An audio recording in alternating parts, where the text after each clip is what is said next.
recording started. How was everyone's weekend? Welcome back. Step 5. We're in step 5. Step 5. We had a week break while I was away at Mega Camp, which, by the way, tomorrow's team meeting, pretty sure it's tomorrow's team meeting. We're going to go deep into the notes and what we learned at Mega Camp. So I'd love to see you guys there at the meeting. Kind of takeaways, when we're in coaching together and doing our one-on-ones, I will share some stuff with you guys at that time.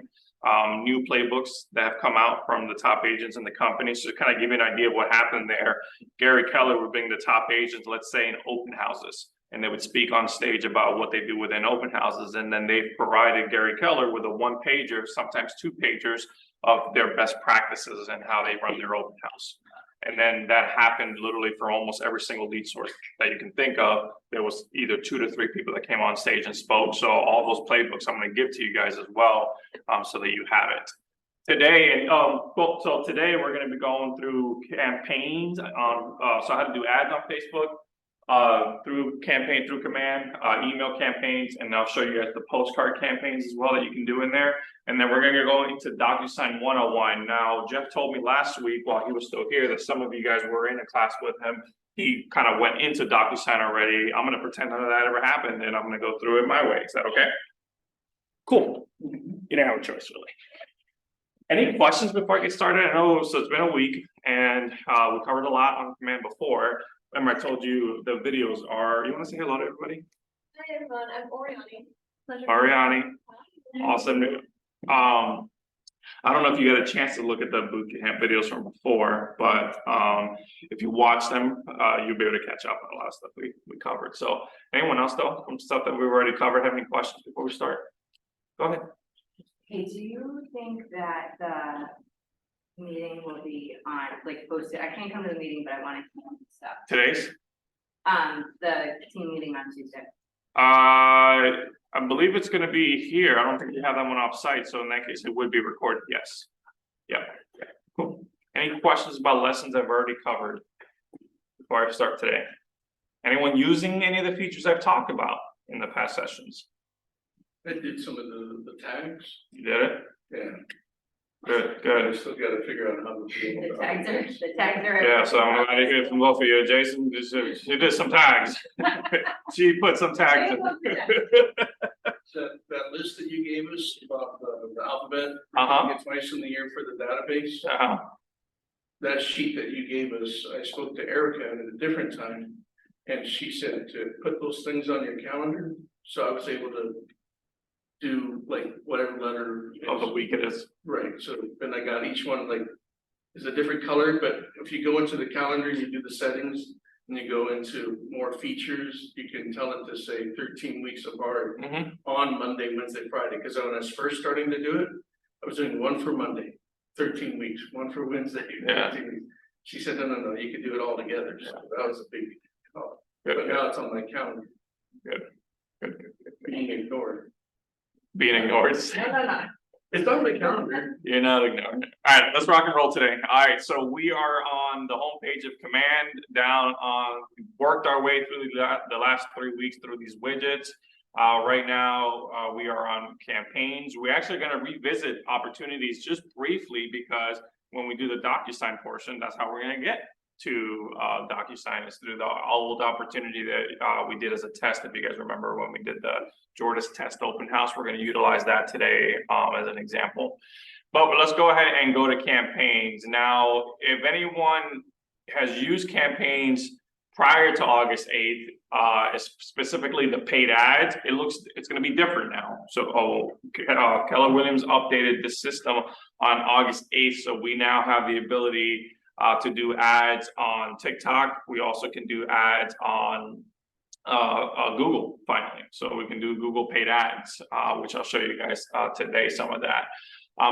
I've played with it a couple different times. I actually have an ad running now through this new platform. If there's a question that comes up while we're going through it, just know literally I'm learning it like you since August 8th, this particular feature. So everything else we'll go through and it's a little bit more straightforward. So when you're at the dashboard here on campaigns, So always in there, especially right now, since it's all new, like a new experience, they're asking you to go click learn more so you can watch some of those videos.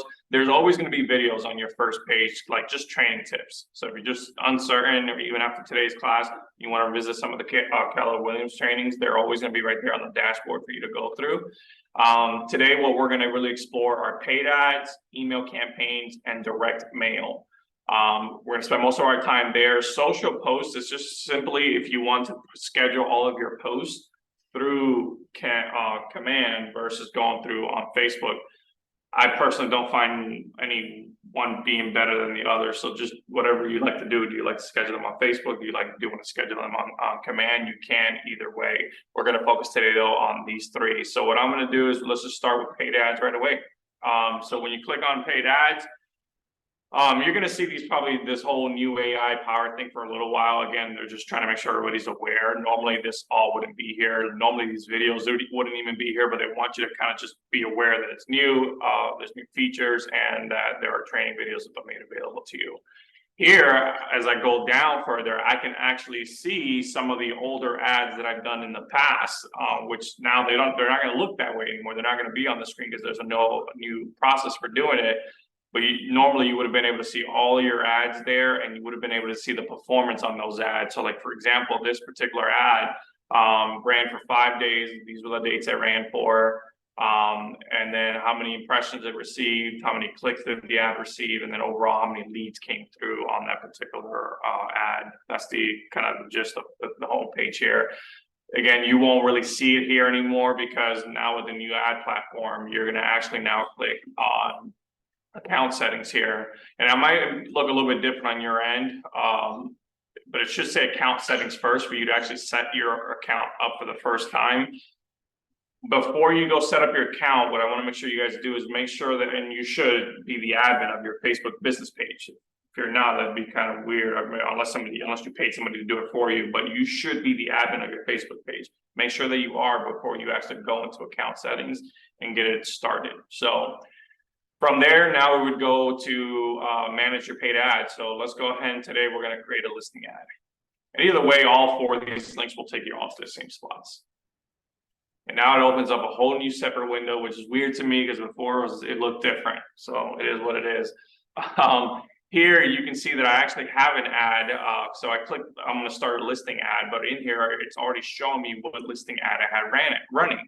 So I actually already started an ad so I can test this new platform. So I'm going to click on it so I can see how the ad's overall doing so far. So we can see the ad. It's first off, it's in the active status. Good. It's published right now and billing has no problem. The start date of the ad was August 17th and it's going to run through August 31st. I set a budget of $100. That's the card that I put on file that it's going to charge it to.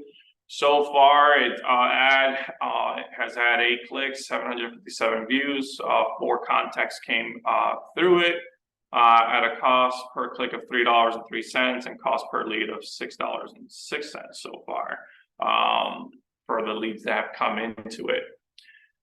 Here you can see the ad and what it is, what it looks like.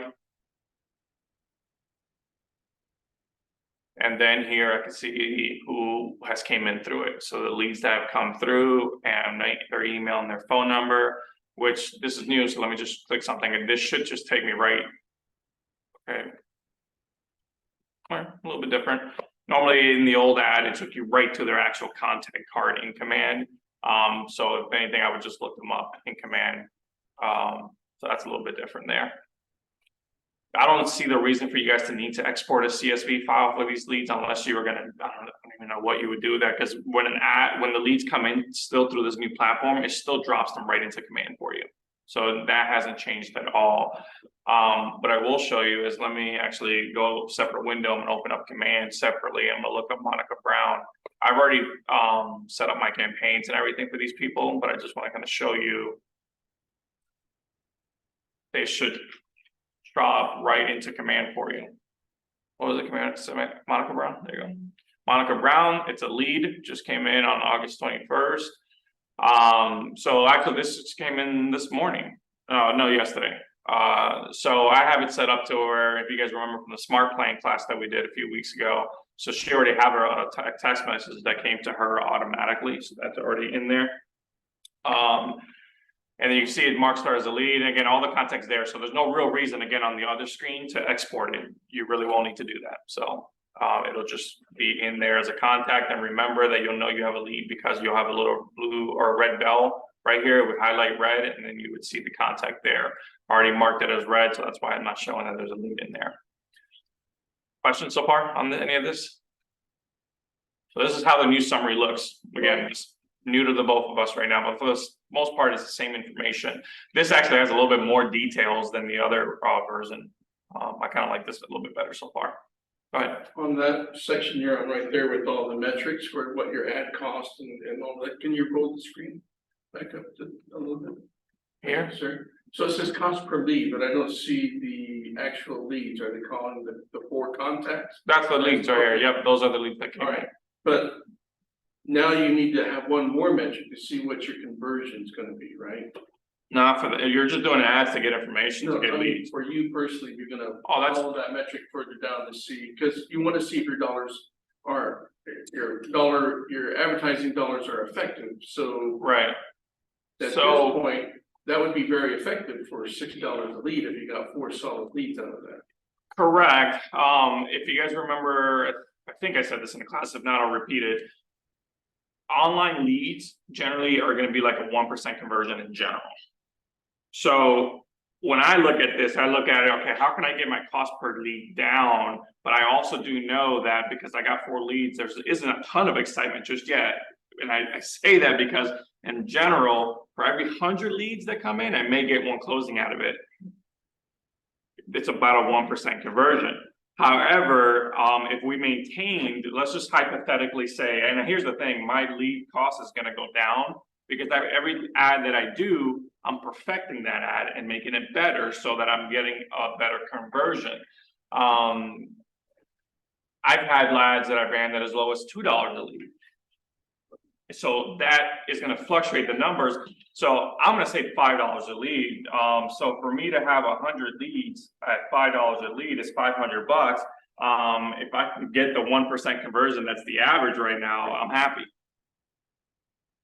Okay, so now when you put down $100 on your card, and you say from the 17th to the 31st, how many ads are being? That's just for one ad. That's for this one ad. I mean, how many times is it, if a person says, I wanna type in best realtor in Florida, boom, yours pops up as one of the higher indicated on the page? That's not what this is though. Or when this they is a- look just- at your Oh, ad, this is not what this is though. I get where you're going, and let's cover that in a few minutes when we get to Google stuff. This is literally an ad on Facebook. This is what my ad is promoting this particular listing. okay, This is people scrolling on Facebook and boom, they see a picture and they're gonna see any combination of these 3 or 4 pictures that I have here, 5 pictures. And that's the description. Notice there's no address, there's nothing there. And that's part of what I'm gonna talk to you guys in a minute about. You never wanna give too much information when you go to create these ads and then click for more information. They gotta click the learn button. When they click on that, the way I have it set up is obviously they have to give me their information. They actually have to get Facebook their information, that then Facebook drops it into my command for me.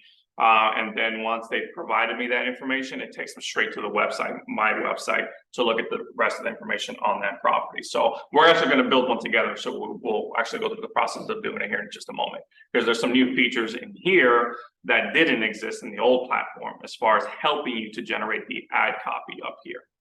So we'll cover that in a moment. One thing that is different in this ad, this new platform versus the old platform, is this edit program button. So before, I could only pause or stop a campaign. And what would happen is that whatever remaining, they would charge me the $100, but let's say there was $40 remaining, they applied that towards a future ad, which is kind of weird because then I would lose track. Now it's like, okay, if you've only spent 80, then they're going to reimburse you $20 back if you stop the ad, or you can edit the ad live in the moment. So if you find out there's something you messed up, and I'm clicking on it for the first time now together, but I can go through here and make changes. So I can change, I only have a 20-mile radius on this. Maybe I want to go wider now. Here's the ad copy. Maybe I want to change something with it. I'm not going to do anything with this particular ad. I'm going to leave it there. Maybe I have a new image I want to upload and take one of these other images out. Maybe I want the link to take them somewhere else. So literally all the things that I could set up when I originally set up the ad, I can modify it even when the ad is live, which is something unique that wasn't there before. So if you make a spell check error, you can fix it. If you decide, wait a minute, I gave too much information, I need to back up a little bit, you can fix it.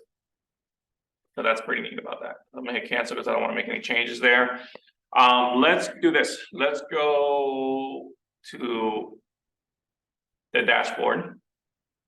And if you guys see me stumble a little bit, because I'm literally figuring out all the new menus, it's pretty much does all the same stuff, but it's just all in new spots right now. So in the dashboard, this is really where you're going to spend most of your time going into the dashboard and figure out what type of ad you're going to run. Now let's just look at this first row for a second. So notice there's I can do either a listing ad with a single image or a video. And notice underneath there it says includes the Facebook lead form. If you go down, I'm just going to go to this one for a minute.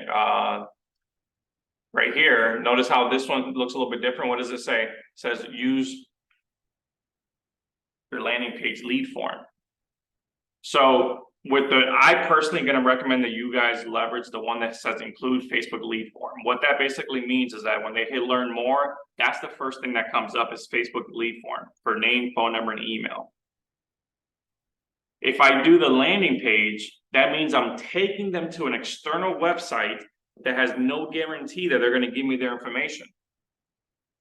Because if I take them to an external website like your command website to look at this property, who's to say that they're going to actually hit the inquiry button or actually provide me their information? I thought that was the purpose of this, to get them to look at something, then go to another site. It is, but hear me out here. I'm explaining the difference between the one that says includes Facebook lead form, and the one that says use your landing page lead form. If you are not an expert, and I'm not an expert at taking somebody from Facebook to another website that converts better than just having Facebook require the information up front. If I hit learn more using one of these three options up top, when I hit learn more on that ad, and I don't know if you guys have done it recently, that's literally boom, the first thing that pops up, name, phone number, email. Once they provide that information, then it gives them what they want, which is more information on that listing. Does that make sense? If I do it the other way around, it says that I'm going to take them to an external site. So if I do the one that says use landing page, you guys know what a landing page is? No. You want to help me? What's your non-technical Jordas version? It is a page that you would send people to that tells you all of the information that you want them to know. So like the ad would be a basic thing that makes someone interested, but not know enough. So it makes them have to ask you something.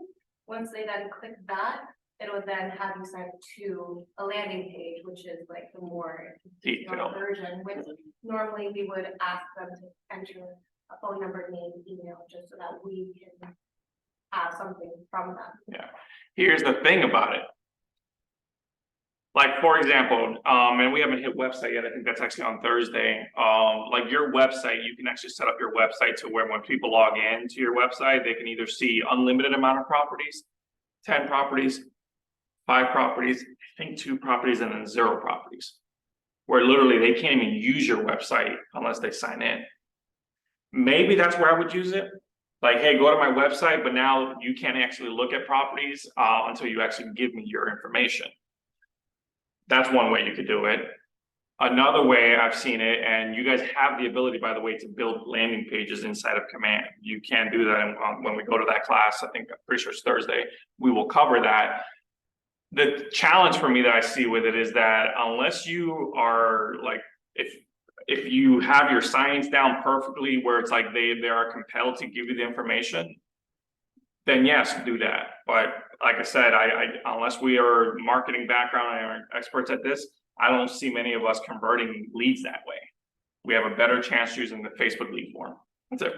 So I say that, and I went into this whole rabbit hole here is because I want you to know the difference here between those two and what they are. So if I'm doing social media ads, I'm simply using the ones with the lead form that provides the Facebook lead form.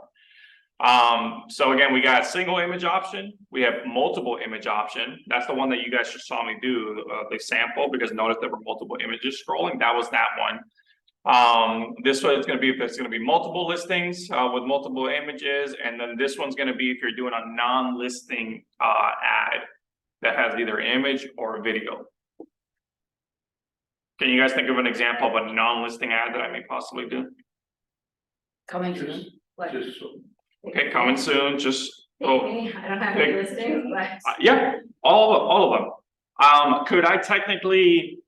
It's gonna, I mean. You would piss me off as a consumer, but could I technically put open house, an image of an open house coming up, the price, like sell this property like it's an amazing. Click learn more to get the address. Would it be? It would have been said. Or Say it again. would it be a false price or? No, I wouldn't even give the price. Like, if I would, like, I'm just giving you an idea of one that you could do. I could technically put open house 1 to 4. I give you all the information you need, but wait a minute, I don't have the address. Click learn more for the address. I'm just giving you an example of what could be in here. There was a time where I shot a video and I used that video, I cut it down to 2 minutes. And I made it all about like the Florida lifestyle, so the beaches, golf, all that. And I chunked it down to 2 minutes, and I put that video as an ad out in Chicago and the cold states at that time, northern states basically. That would have been an example of a non-listing ad. that's smart, That would be an example of a non-listing ad. especially in those off-state locations. Yeah. The upside to using the listing specific ones, because at the end of the day, you could technically do a listing video under the non-listing. You would just be manually uploading everything yourself. Like the pictures, the description. When you do a listing ad, it populates that listing for you. So you're already gonna have the pictures, you're gonna have a lot of that information already readily available.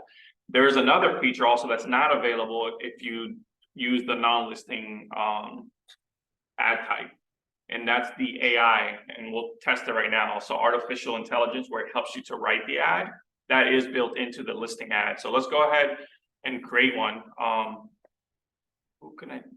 Who's got a listing I can use? Yeah, anybody? Or do you know an address off the top of your head that we can just make an ad for? Yeah. Give me that address so we just have it ready. Give me an address. Anybody? I have one, Yeah, just give me an address. 23057 Marsh Landing Boulevard.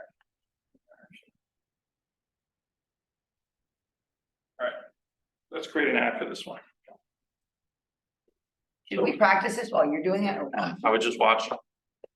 Because many of you may not already have it set up yet.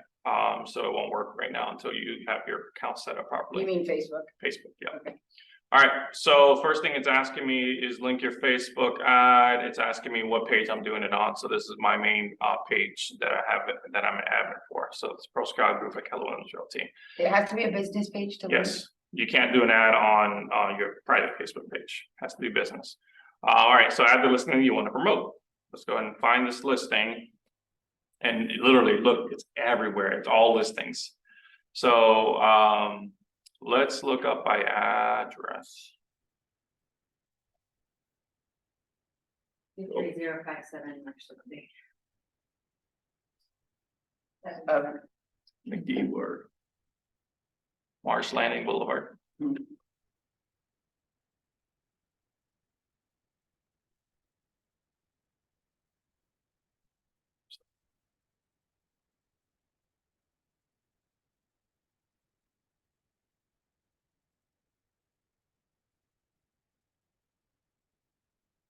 There.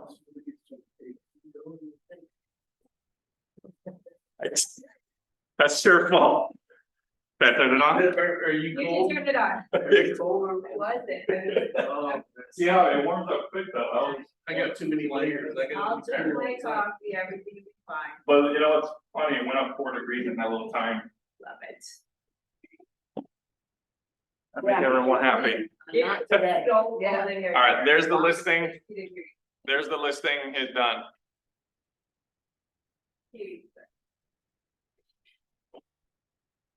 All right, now we need to pick the location of where we're gonna target. So if you're targeting that area where the listing is, just put listing location, and then you can go up to 50 miles radius.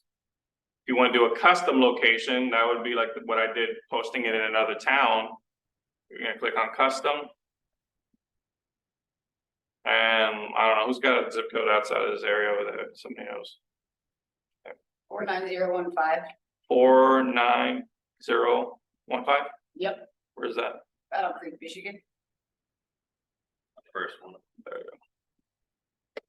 And then I can do a 50-mile radius in that location. And here, this is neat too. You can actually choose up to 10 locations now. Before I had to do separate ads for each location. Now I can pick 10 areas. Before I used to not be able to do that. You're like, why are you so excited? You excited about that? All these ads. I'm personally excited about that feature because, you know, when you're using the mapping tool, remember the referrals tab where you can see where people are moving to and from, like literally pick your top 10 cities that way and do your ads at all 10 and do a 50-mile radius around each. So we're gonna leave it at like that. So we're in Battle Creek, Michigan. Image, so it takes an image by default, whatever the first image is from the picture, but if I want to upload, and I did single, yeah, I think I did the single one, so that's why it's only there as one. If you had multiple images, I could upload up to 5 images, so I like the image, I'm not going to change it, so we'll leave it there. Now, if I'm not mistaken, guess, yep, it auto-populates all the images from the listing for you, so if you did want to change it, you could do that. The next is the text. So this is a newer feature. Not the fact that you can do text, but this little cool AI magic wand here. So by default, what it did is it took some information from the actual listing itself. So it says beautiful new home, and then it's going to default the city right away. And it says just listed at, and it's going to say the price right away. And I still have 255 characters. Maybe I don't like this. Maybe I want to change it, or maybe I want to add different things. I can by default add some of these pre-generated fields that come directly from the listing, or I can just start from scratch. So beautiful new home in a sterile, and I don't know anything about this property, but let me just say, let me do something. I'm gonna put new AC, new roof, large pool, best price in neighborhood. I'm gonna try something here. So what I want to do is I want to hit this little wand here.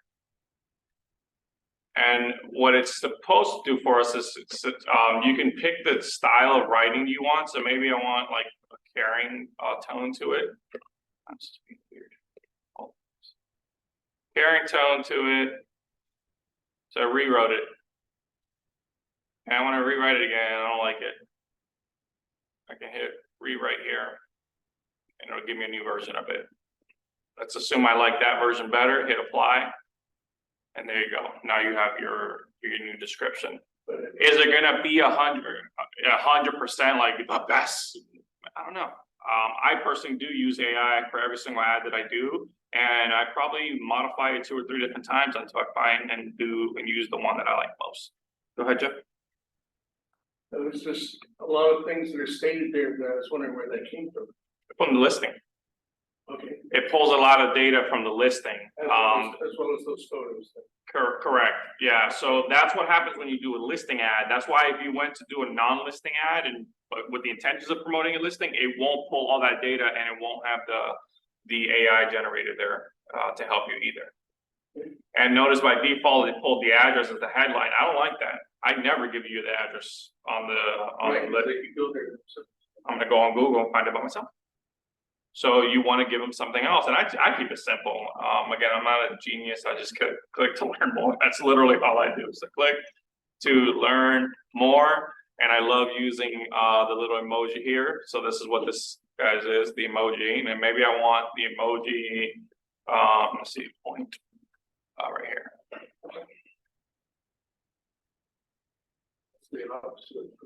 Maybe I want that.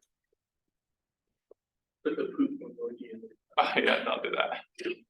This Did it add it or not? house and this neighborhood. Yeah, it's for the investor types, right? I definitely did it too many times. That's it. So I usually keep it very simple like that because I don't want to give everything away, because what's the point of clicking learn more if they have everything? We're just gonna pretend this is the ad I want. I'm gonna keep going down, and then it's gonna ask, where do you want that person to go once they've given us their information? It's either they're gonna go to a website, which is what we're gonna put here, or they're gonna go to a landing page, and then you're gonna put the web page that they're gonna go to. Both are gonna ask you for that. Now, notice here with landing page, this is assuming you've already had the landing page created on command. So you would need to create the landing page first and then be able to click on it. Again, I don't recommend going that route. So then at this point, I'm not gonna do it for the purpose of saving time. Go to the website, your command website, and look up this address and take them to your website. And then that's what we're gonna put into there. The next thing it's gonna ask us for, actually, you know what, let me get an address, because if not, I won't be able to. I don't even think it's gonna recognize that it's not an actual property. Let's see. There we go. I'm just gonna put the web link in general, and then you can preview it and make sure that it works, and it should open up a new window actually.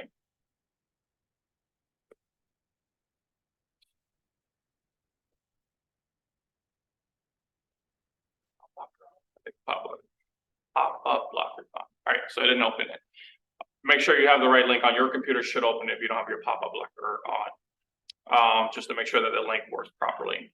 The next thing it's asking you for is your lead settings. So here you have two options, and I would use one or the other.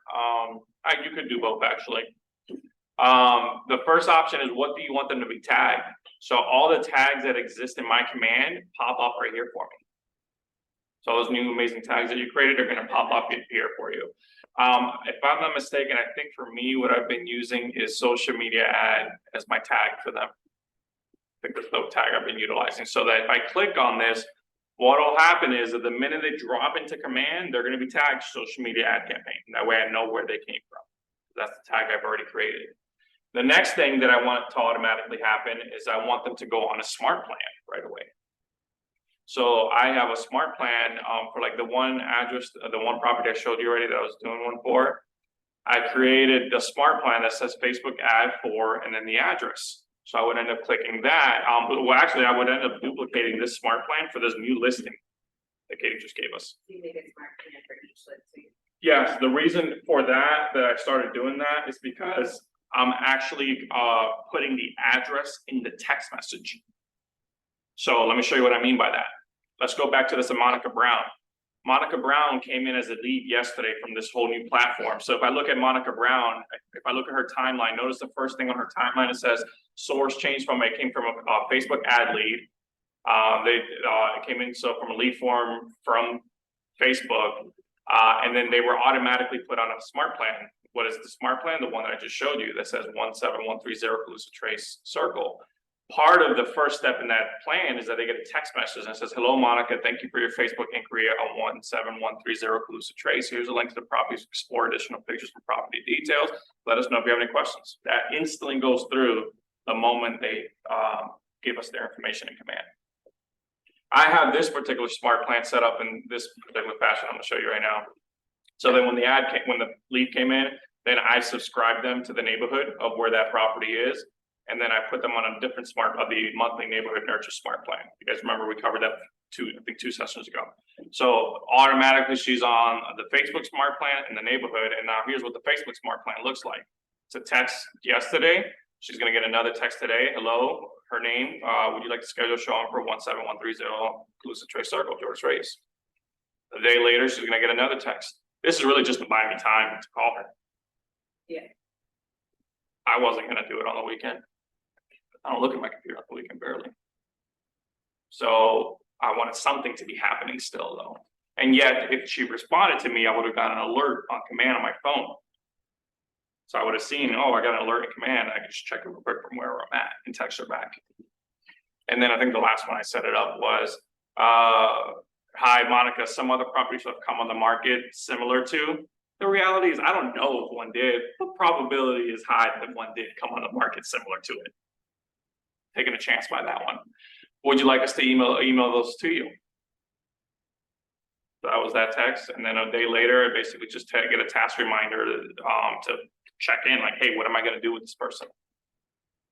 So at least I have confidence for the first couple of days that, you know, I'll get back to my computer, or maybe if it came out on a Friday and I'm away for the whole weekend, something's still happening in the background.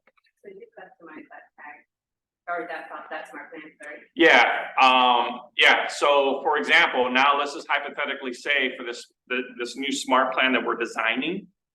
And now I'm already in the middle of designing it, so if I hit literally refresh right now, it's gonna have me start doing everything from scratch, so I'm not gonna do it, but I'm gonna show you what I would do to now create a new smart plan for this new property that we're gonna do an add-on. Let me just finish this step and then I'll go back to that. I just kind of want to show you here that now when this lead comes in, they're going to be tagged social media ad and they're going to go on this smart plan automatically that I've already set up. From there, these are just some compliance stuff. I just leave it on default. If you want it, so it's going to have the office logo. And then if you want to include ownership statement, you can put that as well. It basically just says each office is independently owned and operated. There's no requirement that you have to. Then proceed to last step is the time frame that you're going to put the ad. It could take up to 24 hours to launch, so I would just always plan it for the next day. Generally, it can be done sooner, or we'll go live sooner. Set your budget, make sure your card's on file. If you had a promo code from KW for some reason, like there are some people that from the old platform did get emailed the promo code because those credits that they had waiting there wouldn't now apply here, so they got a promo code. Outside of that, I don't know where else I would get promo codes from. And then I would purchase now. I'm not going to do it because obviously it's not a legit ad I want to run. Purchase now, and then from there, I would go here to listings on the side, and here, so unsave, yes, discard, don't worry about it. This is where I would see the ad. And then we would just go right back to the same data that we were looking at earlier for this ad that I created. And then you'll always have the preview right there of what people are seeing. Questions on that before I go back to command and show you how I would take the existing smart plan I have and create a new one for the new listing I'm gonna do an ad for. I know you're giving it, your zip code that you want it to go out to. So how do you know who is receiving that? There's no, so previously, and I think in Facebook, you can set up like custom audiences. What Facebook does is that, I don't know how the algorithm works. I'm not a Facebook genius and coding and all that, but it looks to see, like, for example, if one of those pictures is performing better than the other, it would put those pictures in front of more people. So Facebook is going to go off where the traffic is. So it all automatically happens for you to give you the exposure. So within, let's just say it was 34119 only, how do you know it went to like 2 people in 34119 or everybody in 34119? It's anybody that's in Facebook, because we all have an address or a place where we live. So like for me, I don't know if I have Fort Myers on my, like where I live now, because I moved back to Fort Myers, but if it doesn't, then I technically would be getting more Naples stuff unless they put a 50-mile radius that falls within where I live. Anyone in that, In this whole area. it could possibly there or it will possibly there? Again, I'm not the science behind that to know how it's going to choose. It's going to likely base it on what people are engaging with. Like if people are already engaging with properties, especially, they're going to show it to them. And there's the thing, I don't know if you guys ever noticed, you get ads that I sometimes hit hide because some of the ads don't pertain to me. So the end of the day, it's going to, they're like before you used to be able to do custom audiences, but like there was a whole science behind that. Like I think no, this is going to do a better job of exposing it to the right people that are engaging with that type of ad. Yep. I'd rather that than me trying to figure out custom audiences. When I try to do custom audience, I sucked at it. And how would you know though? How would I know what? How would you know you suck at it? How would you know? Because the ad weren't getting results. Because I would try to do like a custom audience, like, oh, these are the people I want to see it. And then that's funny because there was one time I did an ad with a custom audience, and this is like earlier on when I was new. And somebody wrote on the ad, like, why am I seeing this? It pertains to me. I'm like, I don't know, because I was trying it. All right, so we've created an ad. Now we finished the ad.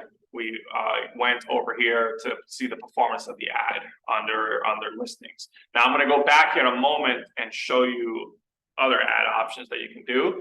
But real quick before I get there, so let's say, for example, I'm going to now I have this smart plan that I have called 17130 Occlusive Trace Circle, but I want to create a new one now for a new ad that I'm going to run. So I'm going to go to my smart plans. I'm gonna find the smart plan, there it is. And then I'm going to hit these little dots over here, and I'm gonna copy that smart plan. And now I'm gonna rename it the new property. So I'm gonna just put test for right now, because I'm not gonna, put copy.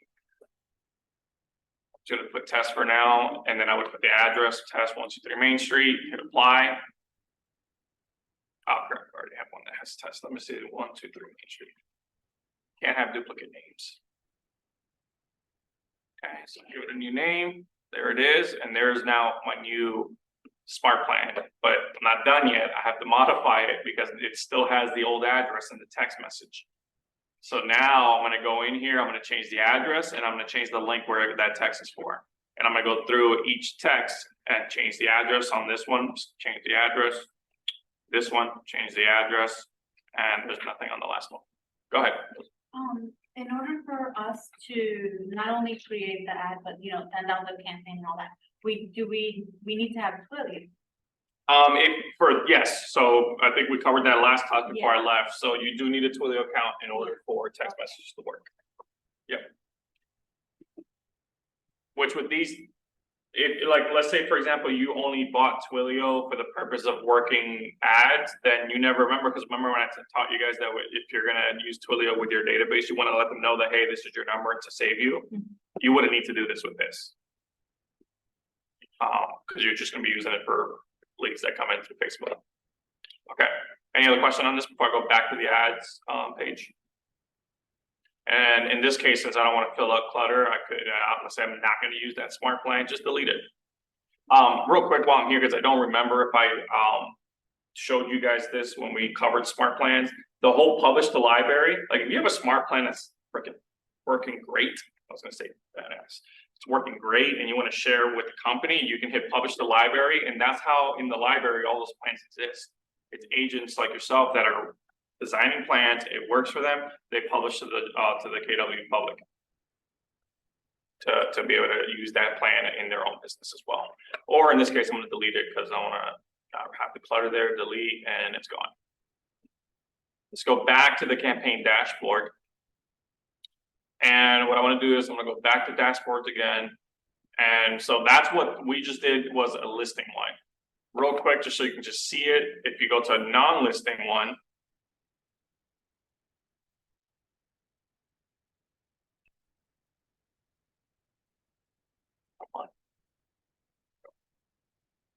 a lot of the same stuff. First, make sure it's the right page. Your audience, so your zip code, up to 10 locations and the distance radius. Here you have your image. So for image, you're gonna choose from this media library, and these are images that you already may have in designs, or you may just add a new image and upload it from your computer. And you just upload from device. So if you have a design you created in Command, you can pull it up from here. So if you guys remember, this is actually, remember when we were testing that? You guys, I think if you were here that class, you remember I used these designs to show you guys how to create them. So they're already in there. So you can do it that way, or again, manually upload an image from your computer. Let's just for right now, click an image. See that one that says just sold? So if it's not your property, can you put a just sold non-listing? Yeah, I would, well, yeah, why, the question is why would we, depends on how you want to leverage it, but I would get permission from that agent to promote. Anytime I'm going to promote something that's not mine, I'm going to get permission from that agent, because Of course, but I'm saying, let's say you're the agent and you just sold. Like I saw those little announcements from the Facebook group of Keller Williams people saying Denny Crane just not. Yeah. Anytime Grimes, yeah. Yeah, so Denny Grimes, Denny just sold something. So then can I, if I say, hey, Denny, can I promote you just sold and make a and then Could I you- get a letter saying memorandum? No. Blah, blah, blah, So we can do that because we're promoting our own brokerage listings. If I'm going to do that, here's the thing. I would first ask you, what is your intention and what is going to be your call to action? Because that might not really help you. Like me promoting that Denny sold the property doesn't really quite help me, depending on how I'm going to leverage that. Just sold. Only that people get eyes on something and then click to get to me. again, it depends on, this is where we just now get down to what does the body of the ad say and what is the call to action? Depending if you have the right call to action, could that work? Yes. Yeah, 'cause maybe they saw it, they loved it, and they wanna click, find the realtor. I don't know, I'm just. Well, yes, in theory, yes, but what we tend to find after you start doing ads, is that those typically don't perform. Okay, That ad wouldn't perform, like I wouldn't do it personally. And that's just from knowing what has worked and hasn't worked for me. Now, this is where you guys are gonna be trial and error. You're literally using AI to help you now, which is a tool we never had before even ChatGPT. Like I had to kind of figure out, okay, is this gonna work or not work? Now I'm noticing that my ads that I create are performing a lot better, but it's also because I'm not the one that's creating the content speed. I'm using a robot to help me figure out the right wording. So just kind of understand that. So if an ad's not performing, you probably gave too much information. If an ad doesn't perform, you probably gave too much information or wasn't relevant to that area. Right? Or the messaging wasn't relevant to that area. So like, for example, when I did that video ad of 2 minutes in Chicago, you don't think that the text didn't say, hey, come visit this new community. It said, are you tired of the cold? Do you want to go to the beach? Do you want to be in the resort style community? Check out all these new construction homes in Naples that let you live at, or something like that.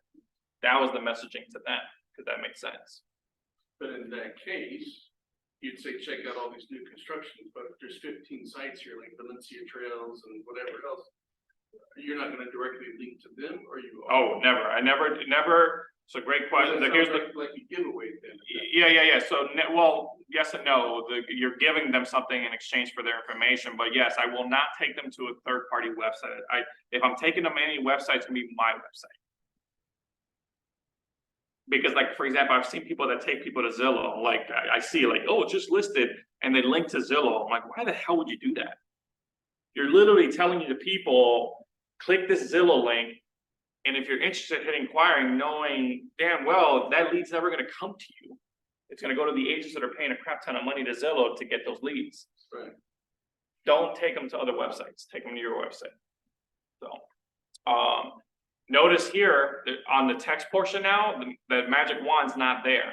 The magic wand only exists with listing ads.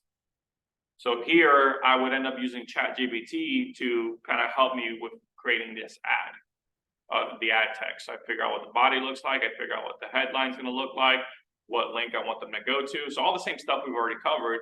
What tag do I want when they come into my database?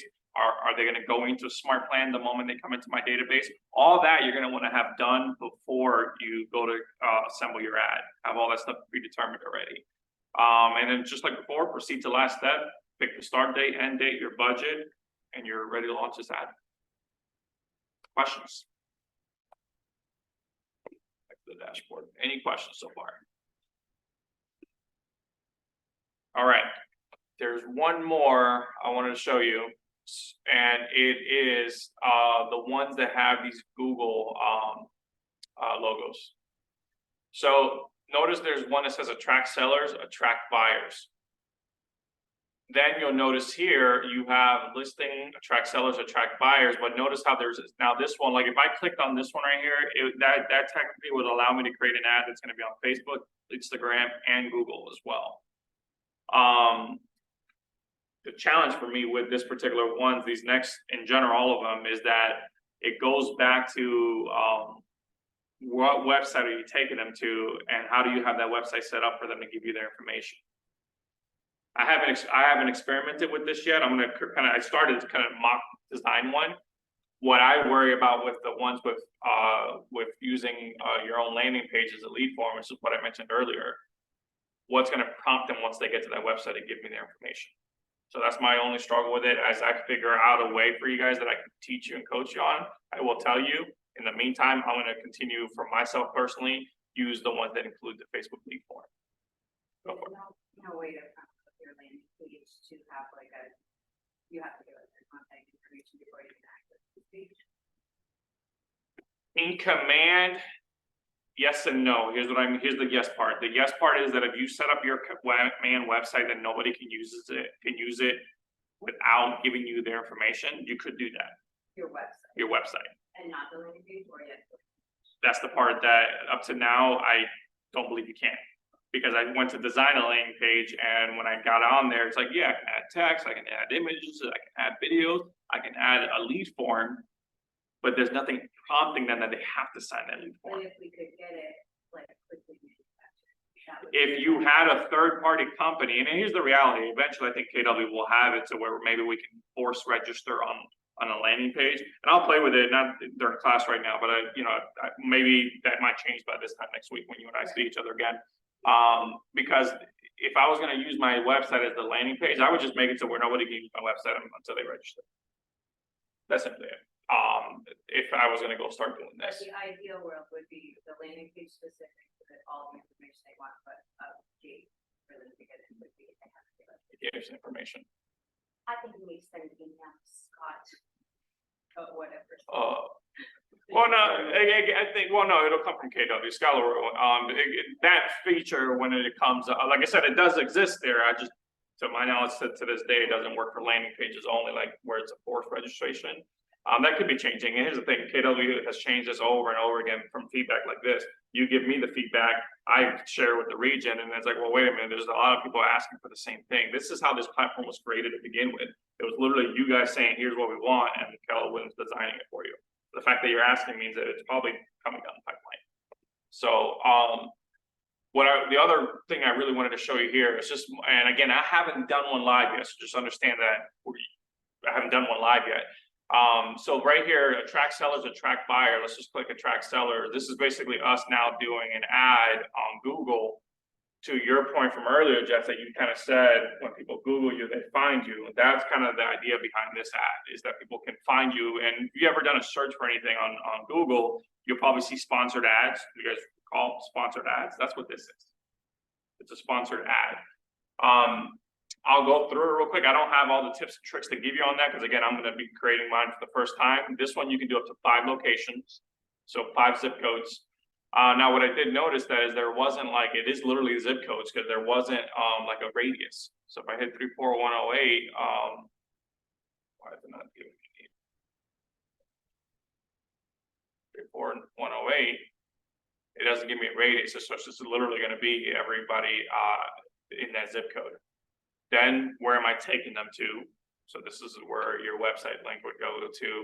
And then here's where we actually start designing the ad. And again, I haven't played with this yet to know the full science behind it yet. So Google Ads essentially works with keywords. So you got, again, it's a whole other science to it as far as figuring out what keywords are gonna be the keywords you guys will want. So, you know, if you were buying from New York, buying a property in Naples, like what are some keywords you may use? Waterfront, beachfront, So, yeah, maybe I might put waterfront, community. maybe I might put waterfront homes, Naples, so, as an example.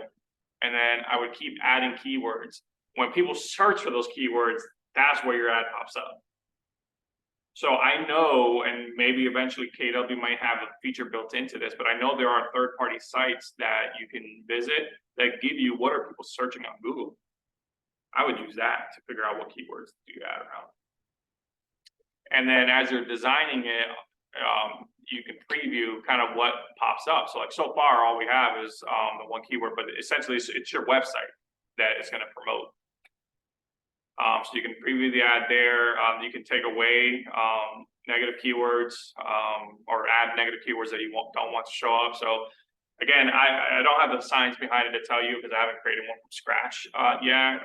As I figure a few out, and you know, I've got some examples I'll share with you guys either one-on-one or in a group coaching setting. But the idea here is to figure out the keywords you want to use. Ultimately, this is going to take them to your website. And when you proceed to last step, I don't think it will because it needs my website. It's going to be the same thing, start date, end date, and your budget. Now with budgets with these, they're monthly plans. So here's the thing, I would not do a Google ad if you're not planning to run it 3 months or more. Because it's a monthly subscription. I think $250 is the lowest you can even spend on Google ads. Let me see. So just grab a website link. Steve. Yeah, $250 is the lowest you can even spend. So these are ongoing monthly ads. You know what's interesting? Yeah, 3 months. Say it again. 250 50 as the minimum and it's 3 months. No, well, the 3 month commitment, I'm saying to you is that if you're not gonna run the ads for 3 months or more, like, if this is not gonna be an ongoing strategy for you, I wouldn't go start doing Google ads, is what I'm saying. I would continue doing Facebook ads. It's gonna have a lower cost, per lead in general. At least I can tell you, hey, I got the science down and this is the best way to do it. But these are ongoing monthly until you cancel. I believe it obviously has to go for at least 1 month. The point is, if you're not gonna have your strategy is not Google ads, don't do it. Your strategy is not, and that's like anything else that I've ever told you guys. If part of, like, for example, I have people that do open houses, and I'm like, well, is that part of your plan? Like, no, not really. I'm like, well, why are you doing open houses? Or they'll be like, well, I'm doing for sale by owners. I'm like, well, is that part of your business plan? No, not really. Well, then why are you doing for sale by owners? Create your plan and then work the plan is what you got to do. Create the plan, work the plan. And if part of your plan is not this, don't do it. I know the numbers are lower as far as a monthly goes, but man, I've had people on other platforms like Zillow. I remember one time having a conversation with a lady who in 3 months spent $6 grand with Zillow for leads, and got nothing out of it. And it's not because the leads were bad, it's just she didn't know how to work those type of leads, and it wasn't a part of her plan. She just thought a lead would come in and they just say, oh yeah, you're the agent that I got assigned to? Yes, I'm ready to write $1 million deal. Doesn't work that way. Far from it. Just keep that in mind. All right, questions. That really much covers it as far as in your dashboard. It's what kind of ad you want to run, listing or non-listing ad. Personally, again, use the Facebook lead form, and then Google if that's the strategy and how you're going to go.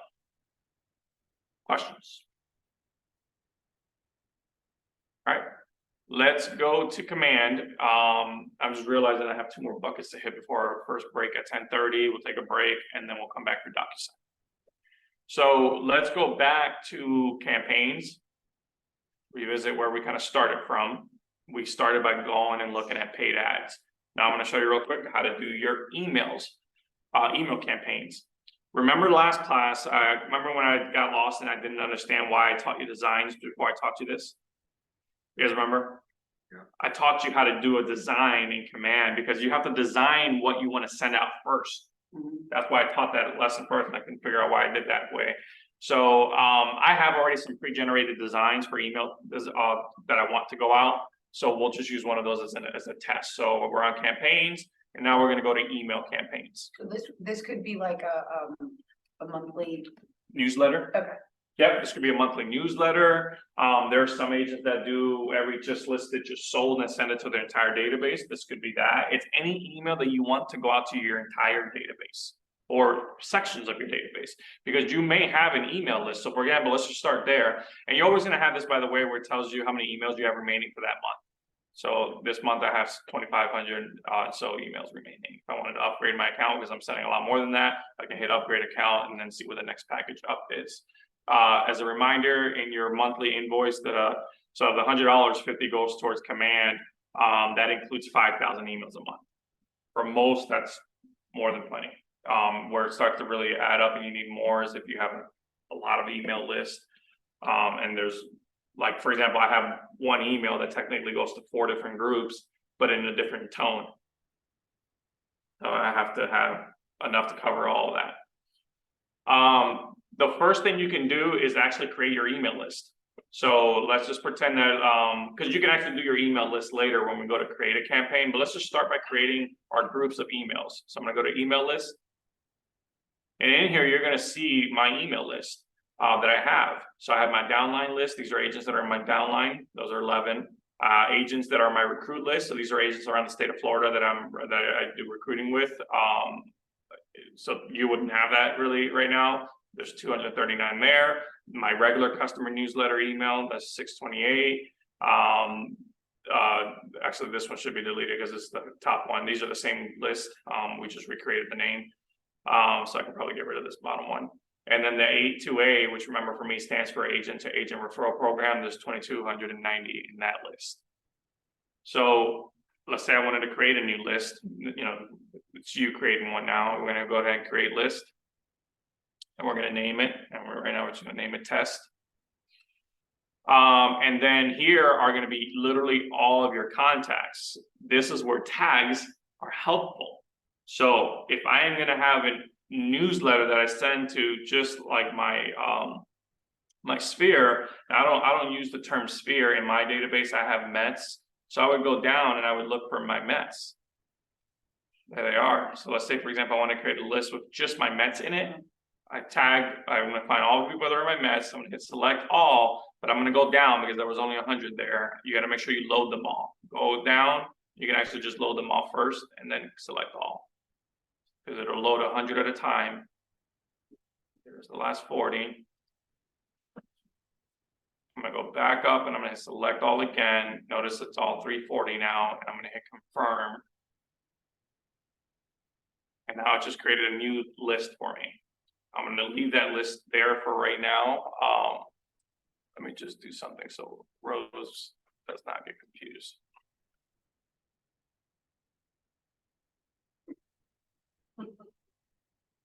Do not use that. Sure you weren't drinking in Vegas? I mean, I was not. All right, now let's go back to email. We're gonna just create a campaign. So I was either gonna click emails up top or just hit create campaign. So we're just gonna hit create campaign. Now that I have my email list created, and we're gonna be doing an email campaign. These are the paid ads from earlier. That's the same thing. That's what this is. That would be for paid ads. So the 3 that we're coaching on today are these 3 right here. So I'll do it in direct mail next. But let's do an email campaign. And here it's going to ask you to name it. So maybe I might name it August newsletter test for right now. And my goal, so the goal is for you to track like what you're wanting to accomplish with this. Honestly, it's always either going to be brand awareness or advertising listing.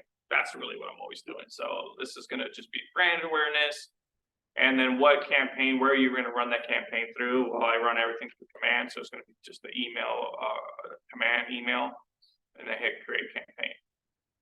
And in here, it's going to go through a couple things that we need to accomplish. First off is the name, which we've already provided it. If I wanted to change it, I could change it here. Second, just defaults the email that it's going to go to. I don't know anybody that has multiple KW emails, so I've never seen that drop down actually be live for anybody. Who it's going to go to. So this is where I could create that list if it wasn't already done. But since I have it, I'm going to just click here, and there's the test do not use email list that we created earlier. So we're going to click on that. Who it's coming from, this is by default, so it's going to say Jordas, Reyes, Kelvin Realty, and then my email. And I guess you could edit. Well, you could do it in your command settings. You can edit what email shows that it's coming from. So, like if you're not using a KW email for some reason, you could do that. You could change it. What the subject is. So maybe it's the August newsletter. What I would encourage you guys to really think about when you're sending emails out, regardless of what the email is, especially if it's just a large group, if you want them to open it, simple and boring subjects probably going to get deleted.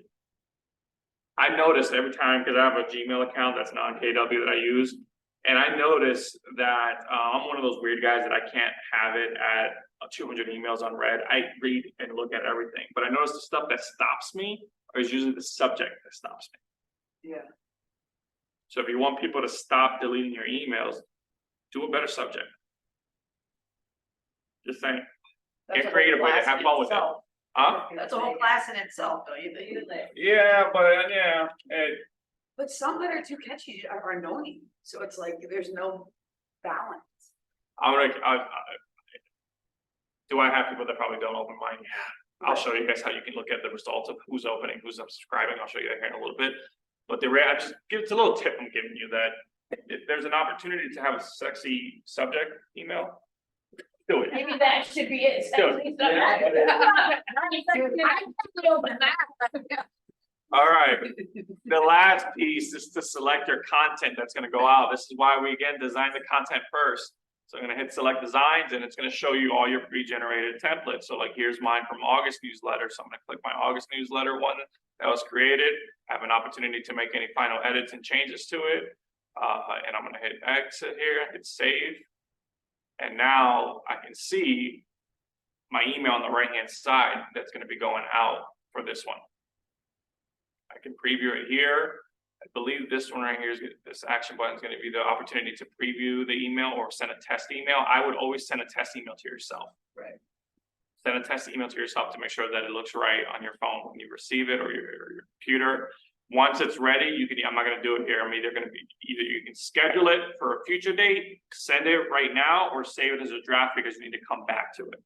So you made the email. Already. Previous to that. Yeah, well, I made it, now that's one that we're actively working right now, my admin is. Point is though, yes, design it first, And then you just. and then I just upload it by selecting it, and now this is gonna go to everybody on that email list. One thing here I want you to see here, save draft means I'm not ready to send this yet, let me go back to it later, so I'll hit save draft.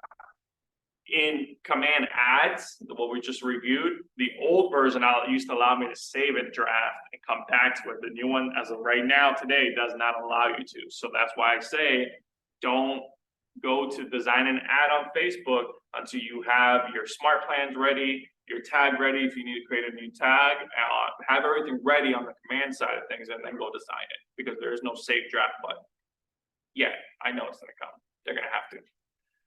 Questions? If I hit save draft, I'm just show you what happens. It says save, so yes, I'm gonna hit save and exit.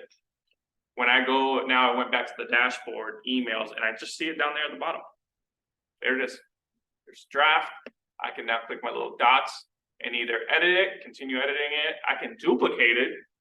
Maybe now I need to set up another separate newsletter that's gonna maybe be similar. I can duplicate it. The idea with duplicating is just so that you don't have to start from scratch. If it's pretty much going to the same list. Now here is one that's already been completed. So once it's completed, the only options you have are archive, so it comes off this list, or duplicated, so I can recreate a new one. Email designs are so quick and easy to design that, honestly, I don't even think you need to duplicate it. You can just literally, and you're probably not duplicating it because you probably have new content that's going to go out. So just create a new campaign.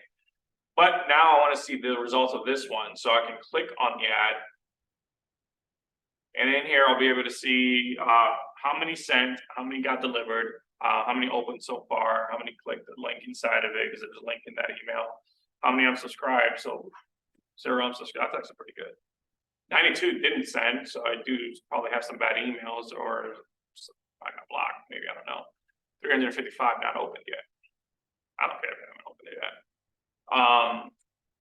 What I could do here is, like, if there was like 10 unsubscribed, I can click on it and see who has unsubscribed. Maybe I want to try to reconnect with them. 5, maybe if I've looked at the link inside, so I can see, okay, who's engaging with me, and I'm looking at these names and I'm surprised in a way. Jody, I haven't talked in some time, just because, again, I've been in leadership, been focused on different things. But Christopher, actually, that one actually I'm excited about, because Christopher is an investor with like multiple properties here in Naples. What's his number? Stop it, they get anything. I'll come back. Sounds good. I'll come back to that. Your agent, your old agent asked me to call you to be your new agent. That Jordas guy, I don't know, I think he's out of town. Right, yeah, he's gone. All right, so that's email campaigns. Yeah, we're good on time. Let's go to direct mail. Any questions here before I pivot away from email campaigns? Everybody knows when to use it, when not to use it. Maybe you just gotta put all the pieces together, it looks like. Yeah, I want you guys to just remember one thing, especially right now when you're learning something new. It all seems like very difficult, like hard. Like, how the hell are you ever going to do this? And that's how I was when I first started coming. And now I'm like, it's easy. Anything you do well, I wouldn't say worth doing, but anything in general that you do when you started, it seems like how am I ever going to accomplish this? How am I ever going to get there? So I'll let you know something kind of on my personal life. So right now I'm actually in pilot school for my general aviation license, my private pilot license. And I'm about 35 hours in. So anybody that knows that around 40 hours when I can finally start getting ready for the DPE test. But it's funny because in the first 5 hours, I'm like, how the hell am I ever going to do this? The idea of taking off a runway, all the radio calls, the plane shaking around, everything that was happening is like how maybe some of you may feel. I fly out of the Fort Myers, Pagefield Airport. Wow, Jordas, I'm impressed. And it's hard. that's how, then I reminded myself, wait a minute, I coach agents and I tell agents that it's gonna be very hard at the beginning and then it gets easier. How far along are you? Did you get your instrument rating now? No, I'm at 35 hours right now. I'm on my fourth solo. I'm working on cross country. That's when you fly more than 50-mile distance. So I'm working on Do that they right now. have like, well, you're in Fort Myers, but they have like a little system that you're in for. I don't know. Piper, yeah, I fly on yeah, I fly on a Piper. We'll parking lot that separate. But the point is this, it was hard. Just like we look at this, like this is hard. I'm like, it's only hard because we're just starting it today for the first time. A couple of hours in, a couple of weeks in, I was like, oh, no big deal. Do it with your eyes closed. So same thing. All right, direct mail. Click on direct mail. Full transparency. I think I've only done this once ever, where I have me personally sent stuff out and it's to prove, I'm telling you that to prove a point. It's not a part of my strategy. Direct mail has never been a part of my strategy, so that's why I don't leverage it consistently.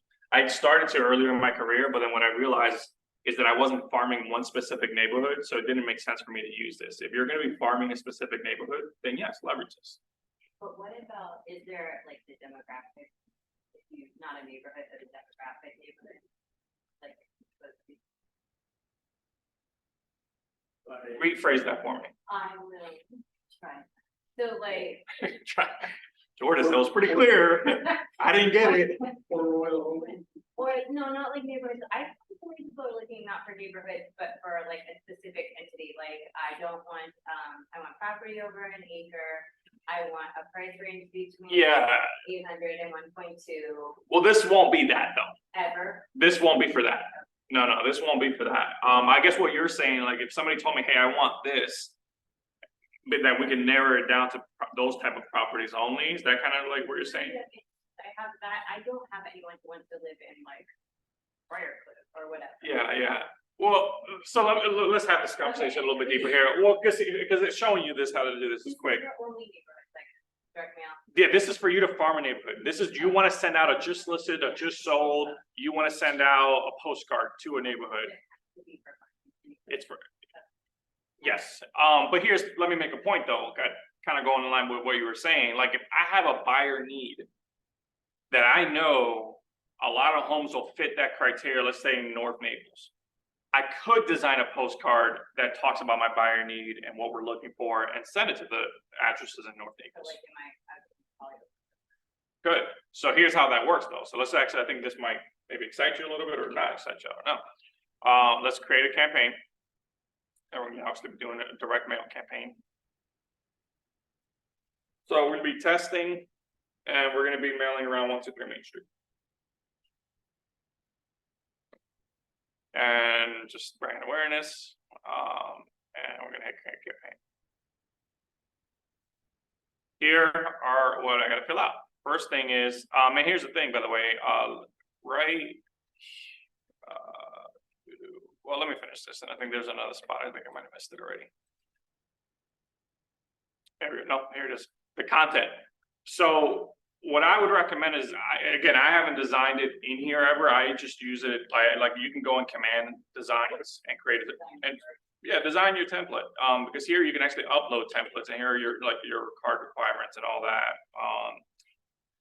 Here's where you can do some default ones, so you can go through here and let's say, well, here's like the default 6x9, and then we can start adding in the text to it. Let's just see together where all the text, all the words goes. The description that would be on the back of the card. You can do it QR code if you want to add a QR code. Listen, I don't have an image on here to upload, so upload your image and it's going to default. It's going to take your image and your information from your marketing profile, so make sure that's all up to date. Market Center is just going to default the Market Center information. You're just going to make sure that's all up to date and accurate. Right here, it's missing the state for some reason, so put state.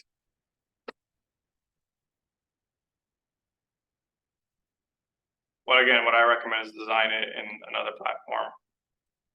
Use one of the templates and designs is what I recommend. 4108. Slow for when you want to do things fast. you can put any QR code you want, or does it have to go? Hold on a second. Correct, confirm the address, yes. Let's see here, tracking. So this would be for putting a landing page to it. So you could have it go straight to your website, or you can create a specific page on your website. So like, let's say this is for like a just listed, we could do a just listed landing page on your website and take them to that. Here's kind of what I hear from most people, especially when it comes to postcards. It's brand awareness. It's a little bit difficult to track. There are some people that have like a dedicated email and phone number for postcards, so they know if an email comes into that, it's like they only put that email on their market for mail. So you could do that technically. Here's what I really want to show you is this part here. So what you're going to ultimately end up having to do is put an address, 123 Main Street, and then actually let's just put one in. Let's try this one.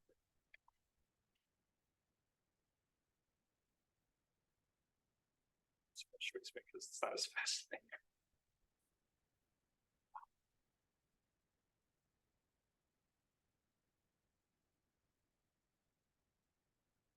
gonna start teaching.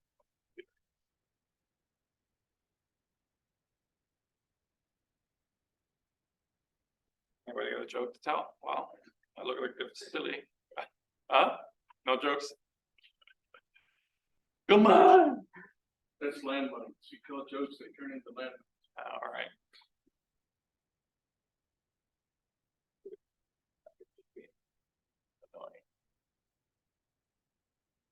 This won't happen on your computer. This is the computer. I don't know. Sensor's not picking up from there. Why?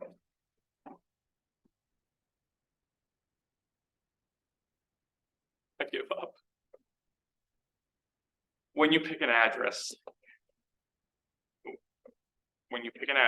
and then we're going to start doing the budget down here. The budget is determined by how many houses around that address. So here's where you're going to pick how many homes you want it to go to around your main point. And then I don't believe there's a minimum, because actually I did it one time for, let me see, I don't think there was. Can I do just 50? Yeah. If I want to just do 50, I can do the 50 nearest houses, and it would cost me $43. Standard. If I want it first class, there's the cost for first class. That's just for the postmark. This is printing. This is sending out the postcard you upload or design out to everybody. So for me to send it to 46 or 50 houses, it costs me $46 first class. That is the stamp and the. Printing it. And Yeah. that's the direct mail, That's direct mail. Yeah. okay. But the percentage of direct mail is very low, right? As far as return, well, if I were today to do direct mail, it would be because let's say Golden Gate City as an example. It's because I am farming Golden Gate City, and I want to create brand awareness in Golden Gate City. Most of those postcards are going to go in the junk, in the trash, before they even make it into the house. Like me, when I grab my mail, I stop at my trash can like trash. Okay, this is bills. Right. But you know what, you're absolutely right. But I saw it. But there's also why you have to send it over and over again. Going back to the Google ad comment I made, I wouldn't do this if this is not a part of your strategy. Like if you're not high level marketing to one specific neighborhood or two or whatever, start with one, I wouldn't do this. Okay. I wouldn't do it. Because for you to get a result, you have to do it over and over and over again for at least 6 months or more. Right. For you to even get close to getting a result out of it. So when you reduce it to 250, how do you know which 50 is going to? It goes from the address and just closest, the closest 50 homes. You can't control it. Nope. Yep. Northeast quadrant of. Yeah. Naples Park now. Yeah. No, I mean, and I know there's like third-party sites people use to design stuff. Some people use companies to do this stuff for them. There was a time when I was doing open house flyers to invite people that I was using Realist Tax that's available to you through Neighbor. Realist Tax did allow me to draw around it, bless you, and I can put owner occupied, or I can put owner occupied or non occupied. And I can even send it to either the actual physical address, or I can get the mailing address for whatever the mailing address was for that homeowner. So there are like Sam Marakin, I don't know if you guys know him. He's working a lot from home now, but he does mailers, like flyers and stuff like that. And he manually does it himself. He prints it and like folds it up and envelopes it himself. And what he does is he uses real estate tax to look for non-owner occupied homes to target. And he's gotten listings by mailing people up north.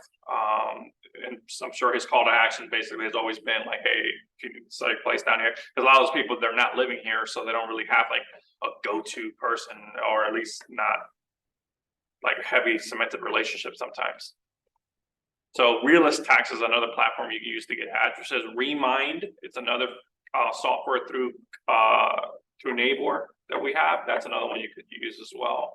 I haven't used Remind personally yet for that yet. Like to I played with the system, but I haven't printed labels yet, but I know that you can because I saw the option there. Well, you can do it through that thing from, that guy, you know, the Farm Pro. What's his name again? You know, Jason Shields. Remember, did Oh, the title company thing? you hear about? Yeah. That's an easy way for us to get all those addresses. And we can see where the hot movers are through that one. Yeah. I don't know if Remind does something. It So does. Remind has something where you can see seller scores also. Seller score or buyer score, like you can kind of see who might be potentially selling based on a score that it gives. It's in all the algorithm it does. I don't know how AI does everything that it does, but again, you have the option there. This is a pretty cost-effective way to go about it. And just again, I don't want you to do it unless it's a strategy and you're committed for months and months and months of mailing people. If you're going to do it one, and that's why I stopped. I used to mail people around listings. Then I realized, well, wait a minute. 1 week a listing could have been here. Next week it's in Cape Coral. Then I got one in Lehigh. I'm like, it made no sense. I was still all over the place. If I was only in one neighborhood, yeah, I would do it. You could target those same people with a Facebook ad for cheaper. For a lot cheaper. The Facebook ads are way cheaper. Way Yeah. cheaper, yeah, way cheaper. And I'm not saying mail marketing doesn't work, it still does. I mean, even signs on the side of the road still work. I mean, I just got my car detailed though, like 2 months ago, and it was a guy that had a sign on the side of the road that I could drive past every single day for like 6 months. So the minute I thought of that, although I do have another guy that I would have loved to support, I'm like, no, I thought of this guy because of the damn sign that I drive by every day for 6 months. And so all marketing works. It's just, are you willing to commit to the long game? So That's where those require the cost-effective management style. yeah. So any questions on anything we covered before we do our break, and then we'll get into DocuSign later. So we went over Facebook ads, email ads, postcards. Keep it in mind for Facebook ads, you need to go set up your profile, which is basically means giving Facebook permission to connect through command. It'll walk you through, and then putting a card on file, because you need to put a card on file. Earlier, you mentioned something about you have to have a business page with Facebook to be able to. Okay. So go on your Facebook, and I forget where it all is, but just go to, there's a place where you can hit create a page, and then because you can either create a group or create a page, create a business page for yourself. Social media. Well, here's the reality, right? Maybe this is not your strategy right now. No, I realize the importance of it. Yeah. But in my life, I have a Facebook page, but my wife just usually tags me everything I'm doing. And I'm good, right? So now I gotta have a way to generate, so. Yeah. Pages, social media looks like it's gonna be the way. It's a very it's a cheaper way to brand yourself for sure. And Yeah. I've done a video or two already myself. Mhm. One was on the beach and one was at a friend's house. Mhm. But in that, I was talking about, this is the area to come to for these reasons, something like that. It wasn't specific, but at the same time, my friend I'm talking with, he's a broker, Mhm. a mortgage broker. And we're talking about, we're get together, make like a weekly video, post it on Instagram, Facebook and all that. But Yeah. we'll do like a little chat, like he's the broker, I'm the realtor. Yeah. Say, hey, what is it looking like right now to get a loan? Well, And- 7.680, blah, blah, blah. Yeah, and those are all good. One tip I would give you on that, and this is for everybody, is that there's some content that's going to be good to just post on those pages and for your local audience. But just know that if you really want to ramp it up and get more exposure, you're gonna have to put it out as an ad. That's gonna be the best way to help Facebook help you get it more exposure. There you go, it's the best way to put it. Best way to put it. All right, 10-minute break. So let's get back at 10:40. We'll get into DocuSign. 10:40.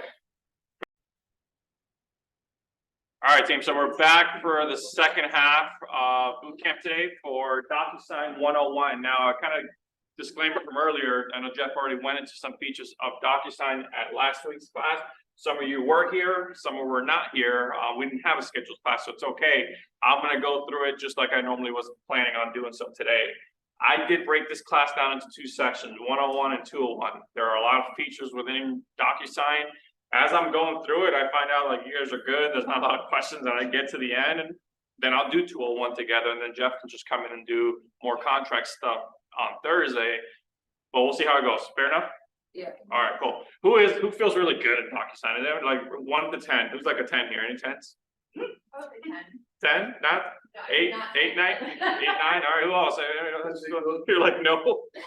I mean, I feel like, is this not, I don't think it's that hard. Is that a bad thing to say? I don't know enough if I say that. Yeah, if you haven't been there, how can Will it concern you if I say I don't exactly know what DocuSign is? So this is a prime example. We're all at a different stage. That's why I'm not gonna alter to one person or the other. When Jeff told me he covered it, I'm like, it doesn't matter. I'm gonna do it from the beginning regardless. I do want to remind you guys to remember we did that test profile. Yeah. Remember that test open? Go ahead. Does everybody have one of my cards? No? If you guys remember, we did a test account, so a test transaction. So we're gonna leverage that one today. Because let's just start off with this. How do you guys get to DocuSign? Let me wait till Jeff's done. Through Huh? opportunity. You have one of my cards, I'm sure. I'll wait till Jeff's done, so. I have your- You have one of my cards, I'm sure. but I want another one. Jody, I like that name, Jody. I already have yours. Thank you. First, there you go. You give this one, okay? Leave it out, please. Oh, no. You got one, I'm sure. I'll take this pen. Okay. All right, thanks, Jeff. Y'all. So how do we get to DocuSign in the first place, right? So we're either gonna go directly through DocuSign.com, or we already have a transaction that we've already started, so we're gonna go there first. And remember, there's two ways to go find a transaction, and we can either go look for the contact, who knows this, so clicking contacts and finding the person, who knows the other way that we could find the opportunity. An opportunity, there we go. So we're gonna go to opportunity. I gave you the answer. I didn't intend to give you the answer, but I did. What is your name? Still get full What is it? Yeah, you get all 5 stars. So we're gonna click on opportunities. Now, let me just show you something. So if you're on a team, you have your team opportunities account and your personal. So make sure you're on your personal. And then I believe the test one was a buyer. I don't remember what we did for the test. Let's click buyer. Wait, can I ask a question? Where it says all discussions, is that just because you have a team up there? Where? It says, Oh, yeah, well, yeah, because it shows my because for team mine, account. it just has my name and all Yep, everything. that's it. Okay. That's all you would have. I don't remember which one I did that opportunity under, so normally I would have clicked in here. I don't want to fumble around finding it, so let me just go, I'm gonna go to contacts. I'm gonna go find that test profile that we created. And there it is. It was the test open house one. So when you click on it, you go to opportunities tab, and there's the opportunities that we were doing a test on. So you would click on the opportunity that it is that you're trying to open. And it's gonna take you to here, to the actual profile itself in the opportunities tab. If you weren't here for that class where I went over opportunities, that was the last boot camp. You're gonna have to go to the Facebook group and go watch that video, or not Facebook, I'm sorry, the YouTube page. In here, we're gonna go to documents, because that's where we're gonna go to. Now we're ready to start writing the contract, all that. Again, I just wanna go to my opportunity and go to the DocuSign room. I can just simply click go to transaction here. And it now takes us right to that DocuSign room in command. I'm sorry, in DocuSign. So literally where we left off last time. Because remember last time we started to put documents in there. These were just sample documents that we started to put in there. Now, reminding you how to get here, but that's not how we're gonna start the teaching you of command, or DocuSign, sorry, I keep saying that. When we get to the point where we're actually gonna start sending documents out, it's probably gonna be on Thursday's class. That was the reason I intended to separate it, because there's some other things I need to show you first before we get to that point. And I don't know, if we do it in less than an hour, then, you know, I'll continue, but if not, just know that the second half of DocuSign that we don't cover today is originally intended to be part of Thursday's class. So what I'm gonna do right now is, for the purpose of teaching you guys now, is I'm actually just gonna go to the dashboard of DocuSign.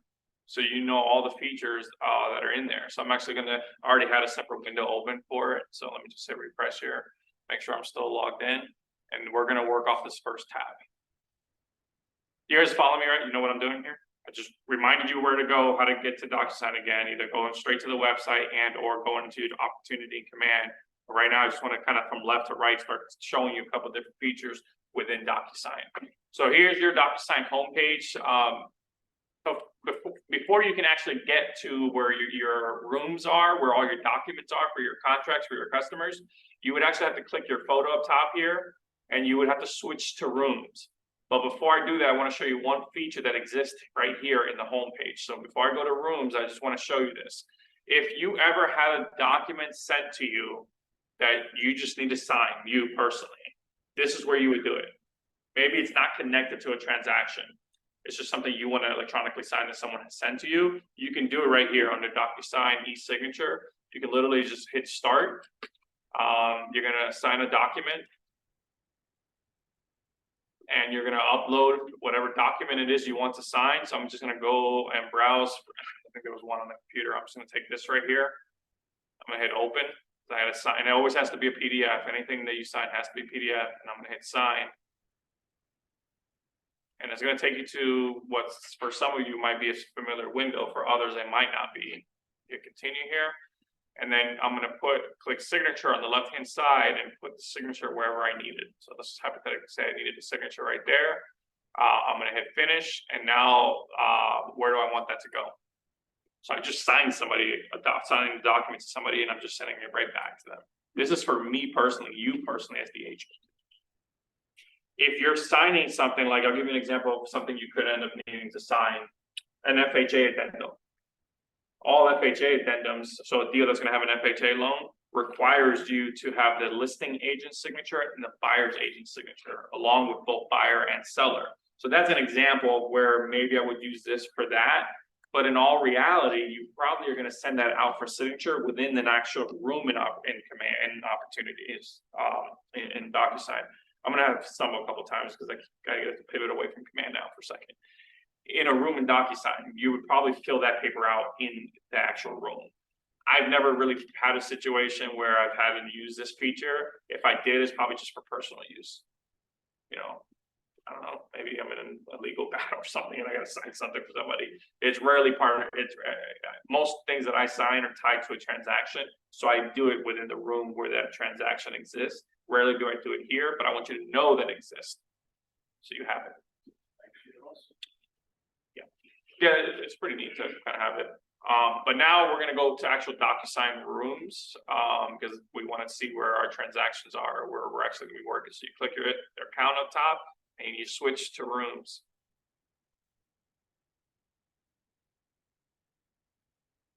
Switch to rooms, and I'm going to kind of just work left to right. The first thing you see on your dashboard is all the recently viewed rooms that you have and all the recent signing activities that you've had in general. You can view all, or you can just kind of get a snapshot of the last couple. This right here, what is this one? Jordan Davis. Oh, that's the thing I uploaded manually the other day. I think I was testing something here. Yeah, that was me messing around testing something. I'll show you guys what that feature is here in a second. Actually, in about 2 minutes, I'll show you that. So go ahead. So for an example of that, you can sign with DocuSign your own document. Let's say you're asking another realtor for permission to do something, or you want to maybe create your own four-way signature page and say seller, buyer, whatever. Just that happens. Puts their signature there, and you can do that. That happens later on. Right, but there was one more part I was thinking about in the signature on there. If you wanted to create an email chain or something, Because when we do our emails, there's a signature thing at the bottom. That's not our official signature. Let's go through it. It'll come up, everything you're asking. I'll have to jump around too much to answer that question right now. Let's just go ahead and go left to right and we'll hit it in order so that whether you're here live with me or watching it on video, you can kind of just learn it from left to right. But we will get there. Next thing is rooms. This is where you're gonna spend a lot of time in your rooms, and I'm actually gonna show you quick level, high level of the rooms, but then I'm gonna go to inbox and then I'll come back to rooms because that's really where I want to spend most of the time is in here. So look at rooms as a vanilla folder with all your contracts for that particular file. That's all. So this room right here, this is the test one that we have. That's my vanilla folder for Jordas Test Open House, 123 Main Street. Here's my room for Andrew and Brooke for that listing in Fort Myers. They're just vanilla folders. That's all it is. Look at it that way. Here you can see, so we're looking at pretty much all the rooms, but you can see if you've closed, actually I've never used the statuses. I usually just do, I said, no, here you don't need to do anything. Because you can look at them in the list view here. I was gonna see if you can just narrow it down by list. I guess you could. You can do, like, if you just want to look at your list stuff, you can do just your list stuff. If you want to look at your buy stuff only, you could. You can toggle back and forth. Essentially, I just always have it on, view all my sides. Here's where I change that view that you guys saw. So when I click here, it goes to this view. So not a ton happening in here where, go ahead. So broker Jeff told us one thing that we should say before. So when you create a name, he doesn't want you to put the names. He wants you to actually put the address and then the name. He gave us a reason why. I'm just telling you, maybe you probably didn't learn it that way, so you're not used to it. For us, he said 100% put the address and then the name. I think the reason he did that, let me just, I forget why. let me tell, no, I think I know. Here's why he did it. Yeah. It's so easy to search, but here's the thing, I'm not contradicting, I'm go with whatever, you're right, the way I learned is the way I've always done it. For me, it's always been the name of the person, and I used to do the address. Notice on this one, I didn't, because the address already exists within the profile. So when I type Calusa, that pops up because the address is already part of the profile. So I don't ever have an issue of running into finding it. So that's the other part of it. So however you want to name it, I name it the person's name, but you can see if I go back, I mean, there's some. Yeah, he's not gonna deny it. But... No, exactly. It's not gonna get denied, but here's an example. This one, I named the address. Yeah. This one, I named the address. This one, I had the name. So I clearly don't have any consistency in how I name it. It is what it is. I know where to find it. So I find it, but if you want to create some consistency in how you name it, so it's easier to navigate, you can. We're going to come back to rooms in a second because we're going to now go into a room and start seeing all the features that exist in there. But before I get there, I want to show you this inbox feature up here. So this is where that one that I just showed you a little bit ago came from. So let's say you have a PDF and you want to email it to yourself to have it show up like you see here inside of DocuSign. That's your email for DocuSign right there. So that email you can copy and paste into any email browser, send it to there, and it'll end up populating here. You'll get a little red dot that says, hey, you have a new inbox document. You can only do PDFs because PDF is all you can sign on inside of DocuSign. But that's how I tested that, is that I just sent it to myself to that email.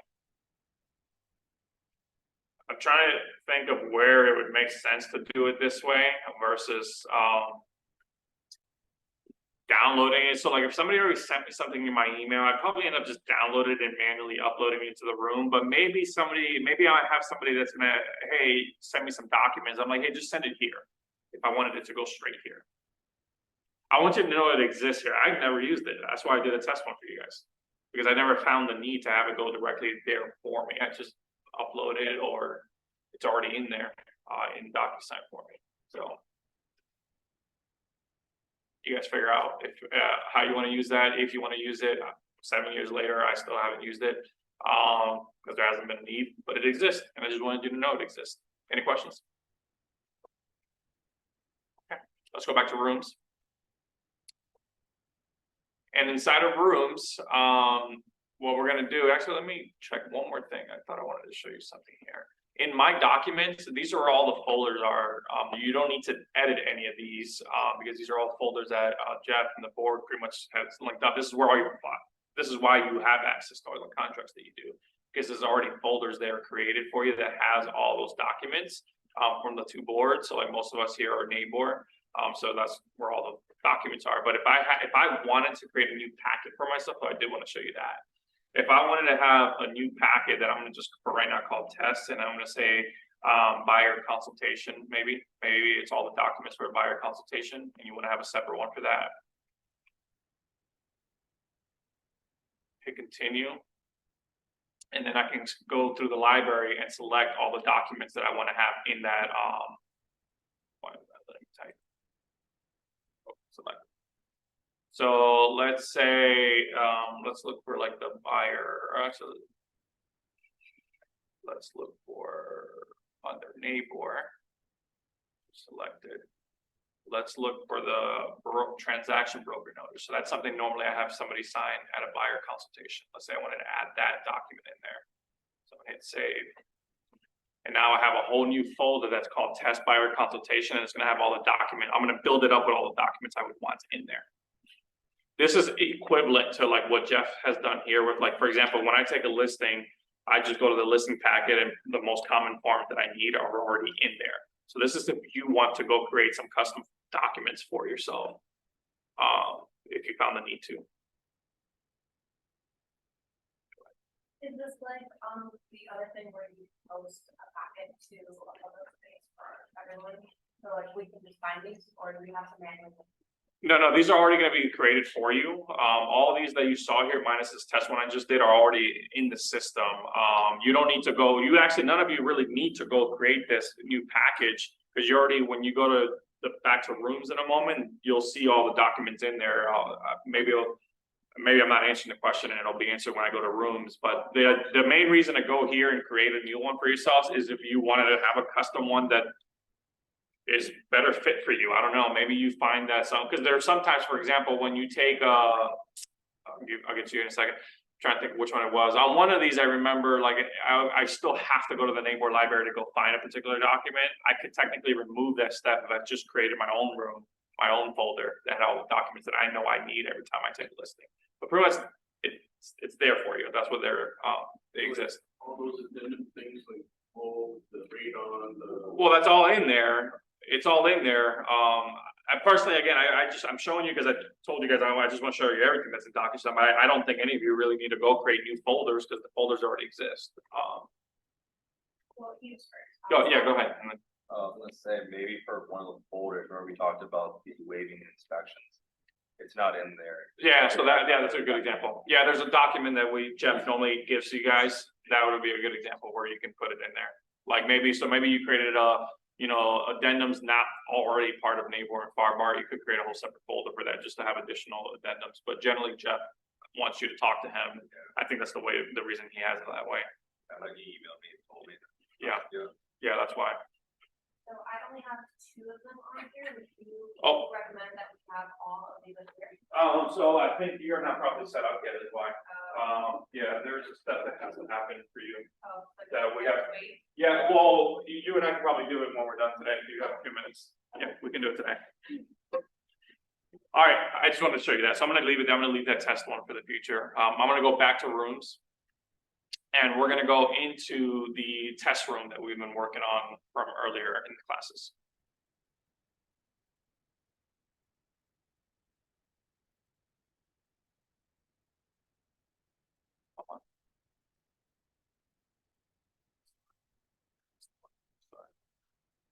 Disappears.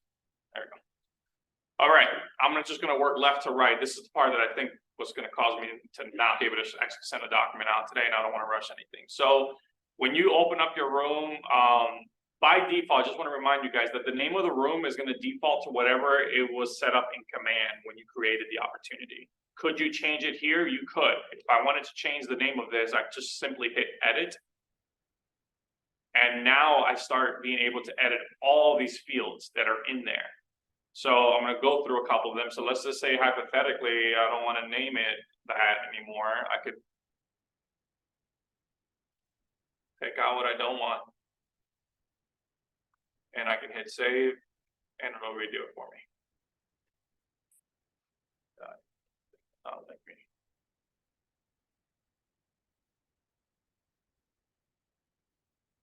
And it'll rename it. I believe I have to hit refresh for it to change the top. Or I may have to change it to another spot. Oh, no, I did it. See how I changed the top also? So now I renamed it. So that's the first set of fields that you can edit. And do notice that there are some things that are going to be required before this document, before the transaction is complete. So obviously you need to have a name for the room. I'm going to condense that down. Now, I'm actually going to work on the right-hand side first. Now, we're assuming, well, actually, this is a listing based on just how I labeled it, listing. So with a listing, what do I need? I need the seller information. So you'll see here, you'll have seller 1 and seller 2 right there, and then so forth. But if I wanted to edit the information, and this is where you want to make sure you have as much information as possible, especially if you're using a transaction coordinator. So like, for example, if I put Jordas Reyes as the seller 1 and his email, but I have somebody managing the transaction for me, now one other step I have to do is that whoever's doing the transaction management has to go find that phone number. Like, that's just annoying. I just put all the information right there. So I at least put the name, the phone number, and the email so that person can get to help me to work this file. So how do I do that? Hit edit again. I hit edit and I can start putting in all the seller information, seller 1 and seller 2. Now, if there are more sellers, the reality is this: there's only a pre-generated box for seller 1 and seller 2. The additional sellers we would have to do later when we actually are ready to send documents to the sellers for signature. That's going to happen later. That's not going to happen here unless, let me see, do they do it now? No, that's just who I want to add into it. So yeah, you can only generate 1 and 2. For additional sellers, I had one time a listing that had 7 sellers, inherited property. So I just put 1 and 2, and then the other 5 I did later on and added them to the row. So you need seller information. Listing agent will obviously always populate your information. So that'll actually auto-populate for you. I'm just gonna go through all the stuff that's in here. Then listing agent 2, if you had a co-list agent. Then you have your buyer 1, buyer 2. And this is the listing I'm taking. I don't know who the buyer is, so I'm not doing anything with this. So I skipped the buyer 1, buyer 2. That's not information that I need because it doesn't make sense for this folder, and I don't know who the buyer agent's going to be, so I don't put any of that either. I don't put buyer agent 2. I don't put buyer broker. I don't know any of that. So the only information I had to fill out here, so I can get my new listing signed, is make sure my information was there and the 2 sellers were there. Now on here, what you'll notice is that there's a lot of things that can pre-generate for you. So for example, when you take a listing and you start to do your documents, you could technically go to this tab, details, and then just start pre-filling all this out. What that's going to do is auto-populate that information into the actual contract when you pull the contract up. I'm going to just say this disclaimer. The way Jordas Reyes learned, I never did it this way. I just literally opened up the contract and filled it in as I did it. That's the way I like to do it. I personally don't do it here. The only reason I can give you right now that probably would make any sense is that sometimes I've seen it auto-populate into the wrong box for me and then have to correct it later. It frustrated me. So since that moment, I just basically, only thing I do on the details page is make sure my information's in there, whether on the listing side or the buyer side, and make sure my seller's information's in there, buyer if it's the buyer side. That's all I pre-fill out in here. And then I just hit save. Because all this stuff the same required is going to auto-populate later when I go to documents. So like when I go to documents now, let's go ahead, and this is a listing. So let's go ahead and pull up a listing agreement. I'm going to hit, to do that, I'm going to hit add. And I'm going to pull the listing agreement from the DocuSign forms. Those rooms that we saw earlier in my documents, that's what it's pulling from. It's pulling from DocuSign forms, and it's pulling those pre-generated packets. I should now see a test one. You see that test one I did earlier? Now it's there. So when I take a listing, I normally always just do a neighborhood listing packet, even if it's in Lee County. So I'm going to just pull that up. And I'm going to pull the documents I need. I need my broker that's already uploaded. I need my broker's relationship form. Oh, apparently I already had the listing document in there. Notice it says in use. It's not letting me add it to it because it's already in there supposedly. So let's go find it. I probably archived it is what I did. So I'm going to go to my active documents. And let me actually go to the archive documents because no, it's not archived. Where did I put it? All right, let's go back to active. Oh, scroll. Duh, scroll down, I thought that's the only documents I had. So there it is. I had done it earlier when I did the class with you guys. So for me to start filling out this contract, I'm just gonna do it right in here, in the system. So I'm gonna pull it up.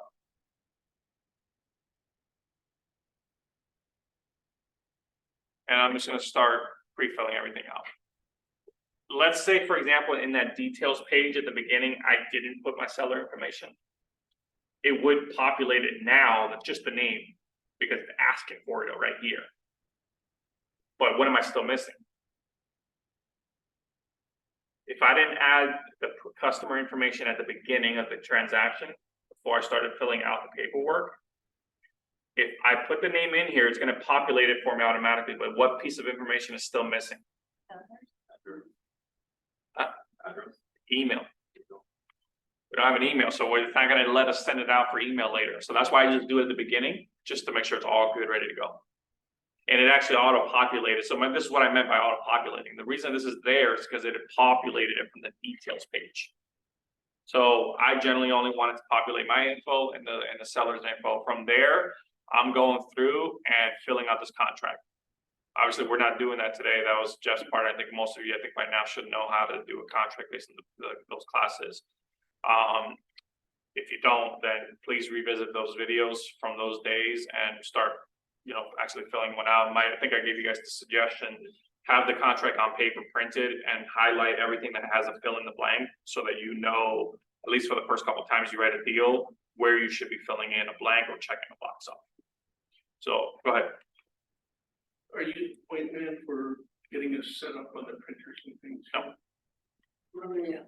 Maria on the, that's the one thing I still gotta learn.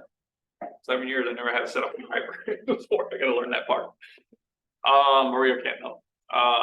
So in here, again, we're not gonna go through filling out a contract. Again, that was a separate class, but the point is now we fill everything out. Everything you put in here, especially now once we start getting to the address, it's gonna auto-populate on the details page. And to test it, let's do this. Let's put test here on the legal description. Let's put the address. I'm gonna put test. I'm gonna put test on the county. Hopefully it recognizes. So then I'm gonna hit save and close. And let's just see what happens. Let's go back to the details tab. And see if it did it. Look at that. Address test, county test. See how I picked it up? If I were ever to use the details page to pre-fill it out, it probably would be for listing. It probably would be for listing. But I'm gonna just say this, if you ever do decide to pre-fill out a contract by essentially doing it in the details page, please go review every single page and make sure nothing went into the wrong box. Because guess whose fault that is if it did? Whose fault is it? Jordas. Well, no, it's yours. I have on camera that I gave you the disclaimer already. It'll be your fault. So I don't want that to happen to you. All right, let's go back to documents. And guys, slow me down. By the way, slow me down. Like you guys were asking a lot of command questions. Here, I'm like getting no questions except from chat. So everybody okay? You guys with me? All right, cool. I had mentioned this before, but let's just kind of revisit this again. So when we did this, when we started this opportunity a couple of weeks ago, it was going to be for a listing, and notice that I already populated a few of the documents that I was in the need. So the documents that have the word form on it, the reason for that, do you guys remember why it has form and what can we do with it when it has form on it? PDF, fill it in. It's for filling it in. Right. But then I gave you guys an example. If you guys remember, I manually added in a PDF document. But with PDF documents, I can't just edit that. Right. I can't type into it. So later on, again, is when I'm going to teach you guys how to modify a PDF like So that if the you blue need ones to. are modifiable, Exactly. The blue ones are modifiable. and the red ones are permanent. What's the Title Alliance one? That's the affiliated business disclosure. That does not apply here in Naples anymore. It does apply in Marco Island. Marco Island, that's 695 is Marco Island. It's just because I'm on both offices, so it populated for me. Whenever an office has an affiliation with a business, a vendor like that, we have to disclose to all parties that we work with. We no longer have that connection with Title Alliance, so we don't have to disclose it anymore. Ah, okay. So we're good there. we will need to have a new one created because of the new joint venture with venture title. So, actually, is it technically, it's not. That's a separate question, I'll parking lot that thought. Okay. But that doesn't apply anymore, so actually I can technically click this document and archive it because it doesn't apply anymore to this office for a Naples listing. And to archive it, I'm just gonna hit this little drawer right here, put it away in the drawer, so I'm gonna hit archive. And it's gonna archive it for me, knowing that I can always go back to that document by just simply going to active documents. And scrolling down to the archive document, and I can always bring it back. So that's not a worry. So again, blue forms means you can fill it out. PDFs you can't fill out. So to edit those, we have to do it in a different way, which we'll get to here eventually. Once you have, and again, if you need to add any more documents, just one more time, hit add, go to DocuSign forms, and go find your documents. You got your listing packet for Farbar, you got your listing packet Nabor, and so forth. All your documents are in there, and then you also have the full library for those boards. Which if you actually just click more here, I think Nabor forms has all the Nabor forms there as well. So pretty much anything you can use and that you need are going to be here. I know I think Jeff showed you guys how to find it in Nabor's website if you had to do it that way, but they're going to be in here as well. Okay. Any question on that? All right, people. Here, it's gonna always by default have us all there, minus me. I would like that won't show up there. It'll show you instead because I'm the owner of this file. So these are primarily the people that you're gonna have on there. If you end up using a transaction coordinator and you want them to have access as well, this is where you would hit invite. And then you would put in all their information, what side of the transaction it is. And then in the room role, this will only populate once you have a name and an email. It's going to ask you what kind of access you want to give them. Let's just real quick do one. How did that happen? How? Keyboard. I don't even think it matters that it's an accurate email. Let's just do this.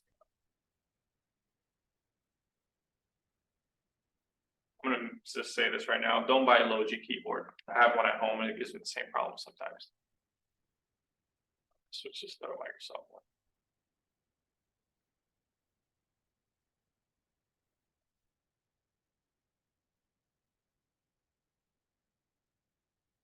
You guys just saw me type in, it didn't do anything.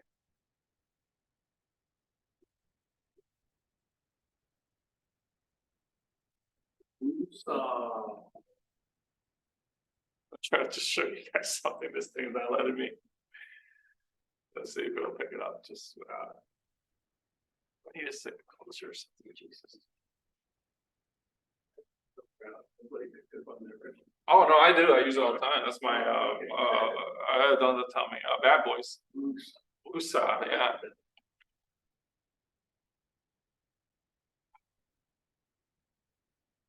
I have to literally edit this part of the video out just to get all that frustration out. And on your computer, it's not going to work that way. It's going to be a lot faster. Let's see if this is not a real email. Rose or Patricia, whoever's watching this right now, can you please get with either Angela or one of you and order new keyboards and mouse? Please, and don't let it be Logi, L-O-G-I. Do not let it be Logi. Hygiene. That's Logitech. This is not. No, this is not Logitech. This is Maybe we nowhere. just need a new battery. No, it's not that. I would love to be able to see it right. Order Microsoft ones. When they malfunction, it's usually the battery. Yep. Same thing with the volume doesn't work. It's that pretty bad. It's like embarrassing and frustrating all at the same time. Sorry, guys. You have to You're good. Deal with the pain. Hopefully, this is a lesson for you all on how to deal with frustration. Cut it off, make some jokes.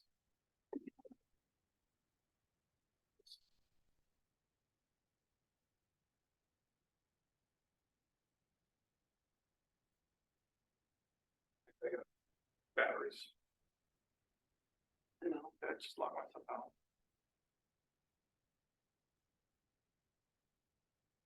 Alright, let's try that again, invite.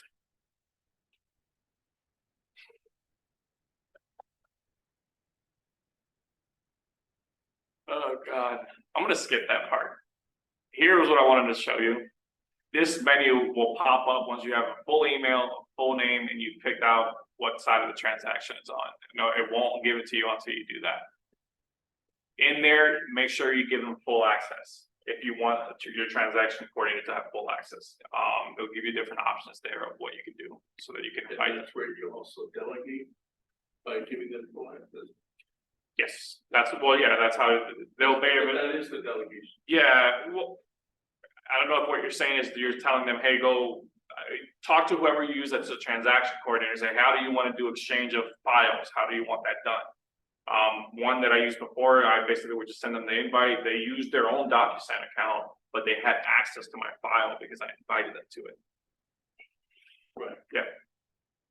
That answer what you're saying? Did that Well, reaffirm? in part, you know, like permissions and stuff like that, so in the case of you're gonna be out of town, but you've delegated authority to them to sign on your behalf in your absence. Oh, no, they can do it, yes, just I because. saw something about delegation authority earlier. Yeah, you can do it, I mean. Like I have trust in whoever I've used to the point where, like, if it's a quick document that I know, like, hey, if we've agreed to the inspection request, of items to repair, yeah, I would probably let them sign that one. If as soon as I viewed the document, say, yep, that's exactly what we want to send over. Then maybe, but usually I do my own signing. That's just me. Yep. So that's on the people. Any other questions here before I keep going? We're gonna go back to documents because that's where pretty much all the work we do here is, but I just want to kind of show you at level at the top here what's all in there. Envelopes. So who knows what envelope is? Do you guys know? Yeah. Envelope is when you, and it's just kind of the way my brain works. Yeah, it's I'm sending you an envelope with documents for you to sign. That's when we're sending the documents for signature. Now, I've personally never actually created an envelope through this method. I'll show you the way I do it later when we go back to documents, and I'm just gonna click in here real fast because I'm kind of curious right now.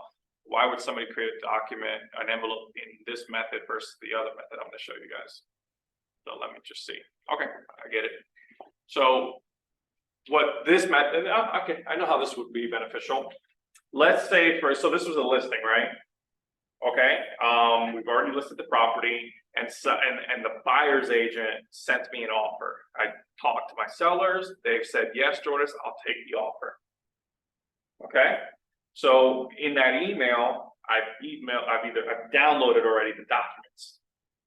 Right, click download on the email and it's in my desktop. You could manually do it this way where I just go now upload from my desktop. So we're going to browse my documents that I just downloaded. We're going to use this one as a guinea pig right here.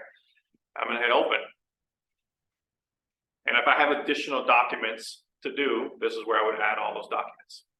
This is now going to actually look the same as if you did it through DocuSign. So what I'm going to do is actually I'm going to stop here because pretty much everything from here forward is going to be the same way the other method that I'm going to show you. So let me show you the other method as well. But what I'm going to do is action. I'm going to discard this because I don't want to actually leave this room there, this envelope there. If I wanted to come back to it later, I could hit save and close and come back to it later. But we're just going to discard it.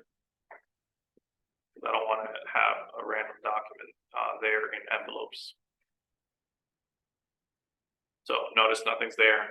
The other way I could get there is actually going back to documents. And that same email that I downloaded from the agent, I can go to add document, go to my computer and upload that document. We're going to use this one as the guinea pig there. Hit download. And now it uploads it in whatever name that document had. Obviously you want to rename the document so it's a little bit more clear of what it is. So the way I do that is actually I click in the document and I rename it. Hit the little actions button up top and I'm going to hit rename it. And I'm going to call it the purchase contract as an example. Probably should. Purchase contract. Save. And now I renamed it. I'm going to hit the little X sign, get out of there and refresh.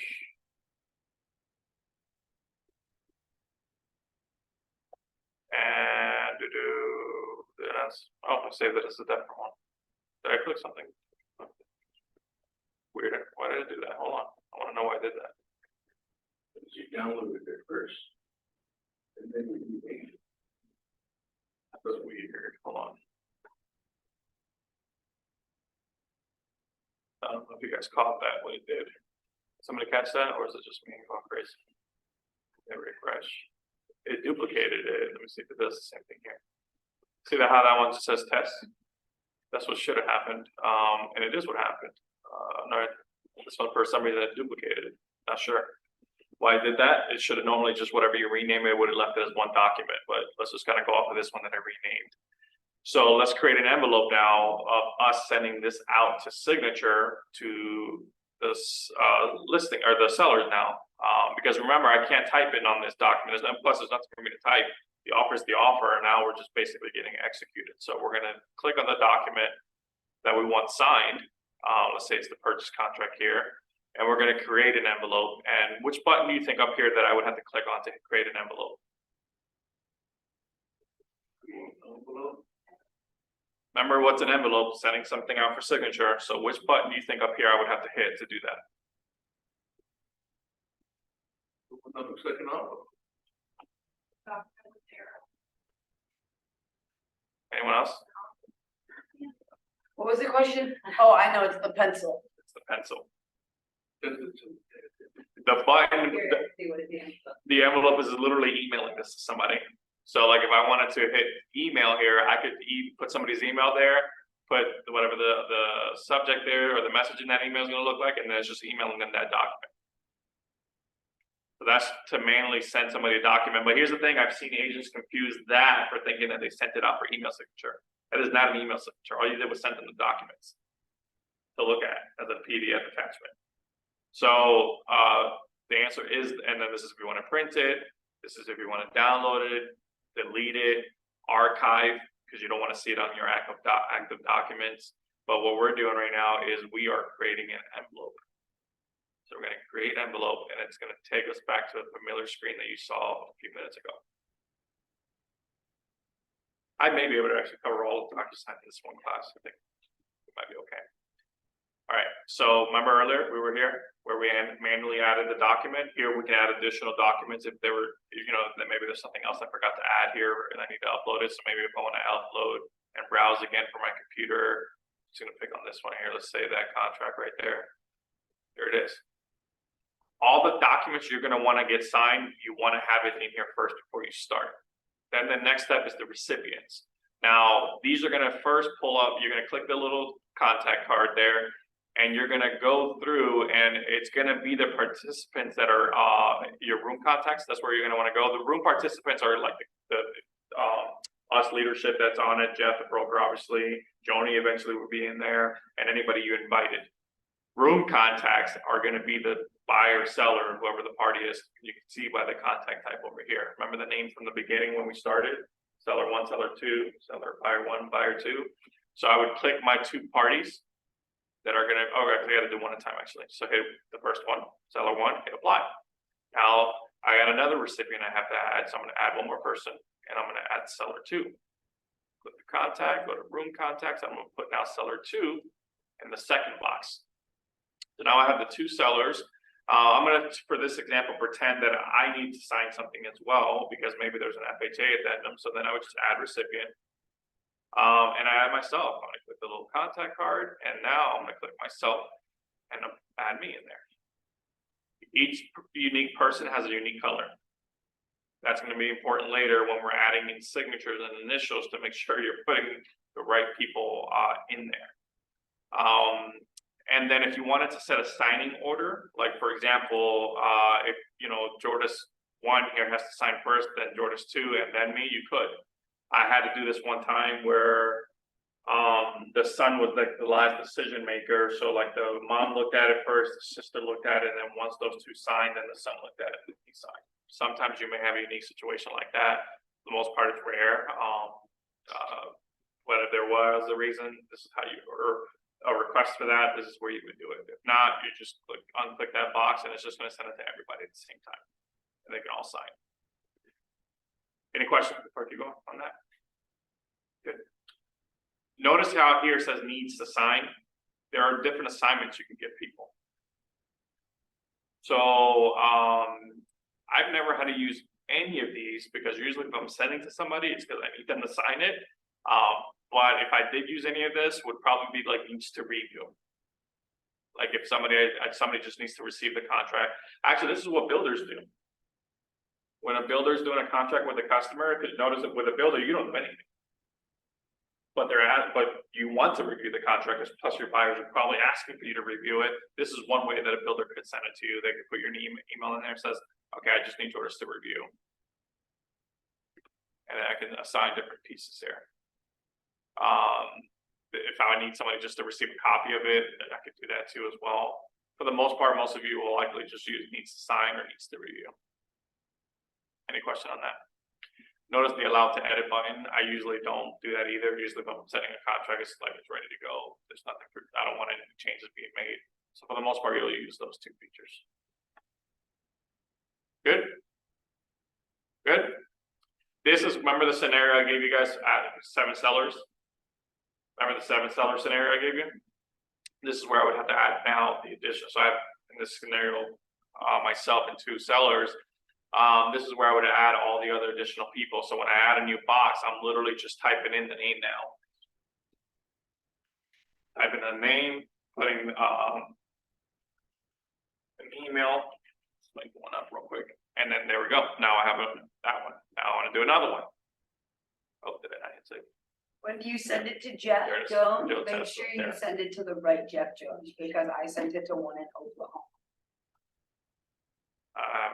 Cause if you just type in their name, Jeff Jones, there's a ton of. Oh, Jeff Jones. yeah, because it's pulling from like a directory. Yeah, so Right. good point.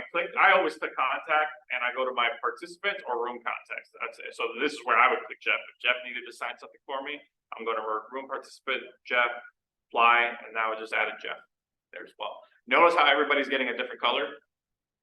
This is for later, making sure that we're not missing any signatures. So it's gonna get confusing for us anyways, because I named myself all of them. But you get the idea. This is where you would add all the recipients in there. Now the last piece here is add message. So by default, it's just gonna pull one of the documents. So there's really only one document that in here that I started with. It's the one that was called purchase contract. So that's what it defaulted to. But here's where I would probably say executed contract on your house or executed contract on 123 Main Street. Just whatever the subject is gonna be. If you want to add a message to that email, you can add a message to that email. And then from there, we're going to hit next. We're not going to hit send now. Why are we not hitting send now yet? Let's see who knows the answer. Why would I not hit send now yet? Because we don't have all the addresses. Or do we? We don't have all the documents. Well, we're going to pretend this is a completed document. I'm showing you guys how to email something out for completion. But what's missing here? I got everybody's names in here, but what's missing? Why can't I not hit send now yet?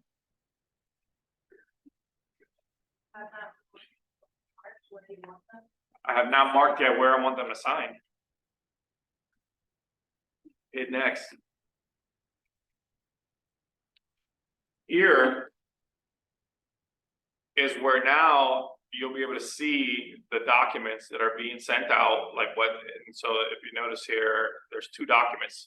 There's this one, which is just whatever random document was on this computer. And then there's this one, which is all the pages of the sales contract. And they're all here too. I'm gonna be able to scroll and I'll be able to see it here. And this is now where we start to go page by page and put my signatures. Now, I'm gonna just not gonna do it for everybody, but here's where you would, and obviously nobody would have all the same name, but this is where you want to make sure, like if I have legitimately 2 sellers, what I like to do is I click seller 1, the first one, and then I page 1, I'm like, okay, what needs to be signed? Okay, there's an initial request, like hypothetically speaking, this is obviously just a deed, so property. I would click initial, and I would put the initial box wherever I want it, wherever it's requesting it. I can resize it, can make it different. These are the kind of size range that you can do. Sometimes you need to have it be small because you might be tight on space. So then I would go to the next page. This one doesn't need anything. This one doesn't need anything. Keep going. Doesn't need anything.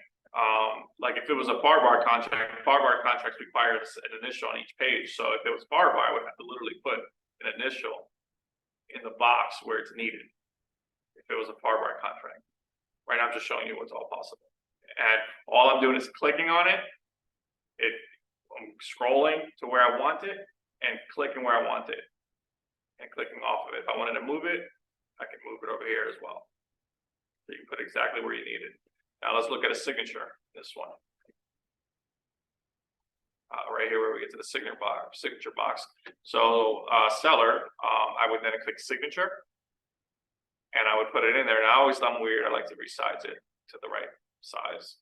And then I would make it a little bit smaller and I would put it right there, perfect. And then I want the date that it got signed. So it all populates that. I'm gonna click date and I'm gonna put that right here.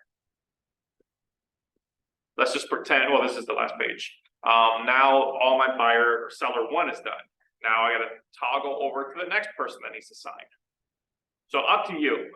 I've kind of found that I like picking one person and going through everything, putting where they need it. Go to the next person, put it where they need it. Some people like going page by page and toggling back and forth page by page. Your call how you want to do it.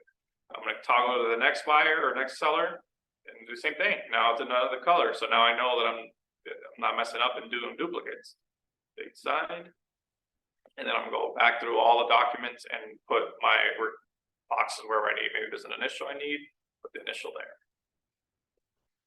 Then you toggle on next person. So let's go to Jeff, so new name comes up. Then let's say Jeff needed to sign somewhere. Obviously Jeff wouldn't need to sign this document. I'm just use this as an example. And then you put it wherever you need it. Let's pretend that was Jeff's box. Date sign, put it in there. Any questions about what we just did there? Okay. Now, let's say hypothetically speaking, we received, I think this is let's go to the first page for a second. Let's hypothetically say that there was so this is a sales contract. There was a purchase price of $400,000 right there. And I'm gonna just pretend that that dollar sign is the whole $400,000, but that's not what we agreed to. We agreed to $450,000. So and I'm ready to send this to my seller to sign next to the fact that we agreed to $450,000. What I would do is go back to my seller. I gotta get on the seller side here. And what I'm gonna do is I'm gonna click on pre-filled tools here, the little pen. I'm gonna draw a line. I'm gonna draw a line across the price because that's not gonna be the price. We're gonna scratch that price off. We're gonna add a new price. Then I'm gonna go back to my standard fields. And then we're gonna do the new price, which I'm just gonna put a text box here, right above it. And that text box now gives me the option on the right hand side to fill it out. When you do that, I'm gonna just do it as a read only. Basically, the seller just needs to read that box. They don't need to sign. They don't need to edit it. They don't need to do anything but just read the fact that that's the price we're agreeing to. And I'm gonna do $450,000. Notice how it's filling it out for me over here. I'm probably gonna resize it a little bit just to kind of keep it clean a little bit. I can make it a little bit smaller here. Boom. There, put it right here. It's gonna be above the one that we just scratched off. But now what's missing? What do we need? Initials. Initials. So let me get Joe's initial right here. Now it's a little big and I want to leave room for everybody else. I'm gonna make it a little smaller. And now I need the other seller. I need their initial too. And I'll put that right here. Obviously, in this scenario, that means that I would have to now send this back to the buyer's agent to get the buyer's initial. I just wanted to kind of show you all on one screen here how you would make that change. Any questions about that? Are you guys pros on using DocuSign now? Oh, sure. What part do you guys want me to? And so now I'm not gonna hit send right now, but this is where I would hit send. If I need to get back to it later, I can literally hit here and I can do save and close. Save and close. Now a little pop quiz. Let me let that finish doing its thing. If I just reopen this room back up, how do I go find that envelope that we were working on? What would I do? From here, what would I do? Somebody walk me through that contract that we were just working on. I want to go back to it and finish it up now. I'm on rooms, on the home page of rooms. Okay. Well, we're looking at it right here. The room's right there. Click on it. Yeah, just click on the room. The room's right there. Now where we click to go find that document, that Envelope. exactly. Envelopes. And there's our draft right there that now I can click in. And it's gonna take me to a very familiar screen. I think it's really easy once you just start doing more on the picture, you know? It is, yeah, it is. And by the way, these are all, I literally made up this room, made up the random documents. It's not gonna hurt anybody, because all I'm gonna do is delete it. Yeah. It doesn't have something to do with it. Jeff said that we could completely practice with this on somebody else's listing if you wanted to. You could literally put all of it. You could. Just don't, I would even go to the extent of practicing and just make you the seller buyer so that you can receive the email, see what they're getting. Mhm. I would even go to that extent. And here, we're just really right where we left off. It's all the information we've already pre-populated. I'm gonna hit next. And all the signatures that I've already started to add are already in there from when I left off. Now I just gotta either add more if I'm missing stuff or finish it up and then hit send. So my question is, if you go back, you can put the order of how they have to sign it. Down, scroll down, right here, if you go up and you go set signing order. So why would you need to do that, or why would you not need to do that? The only time I've ever did it, it was a request made to me. Oh, Could that be a question that you ask somebody? I mean, you could, I would say this, if it's more than 2 people involved, I would say, hey, is there any particular order to the way you guys want to handle the signing of the document? Or does it go, when I send it out, can I just send it to all 3 of you to sign at the same time? Or do you all need to sign in a particular order? That's something you can ask. I've never had to ask it. It was honestly, it was they just came to me, hey, Jordas, can we put it so that I'm the last one to sign? right, That was a okay. request made to me. Because if you don't. If you If you put a don't- signing order, then it has to go in that order, so the person before you, yeah, On the emails, you mean? yeah, so like, cause for me, So I went to you send can't this- sign until number 1 is. Yeah. so- right. It's literally in that order. I was so confused how to sign that damn thing, but it was because it was in this order and I was the last one, so I couldn't sign it. There was a time I did that to myself. I'm like, why am I not getting the email to sign? Like, what the hell's going on? But I was like, because I set a signing order and I Yeah. didn't realize that I did. So usually you don't send the signing I order, know. okay. I know. You mind? Go ahead. So did you start your original document? Was it one that you scanned with the original signatures? Is that how? Okay, what if we need to scan one?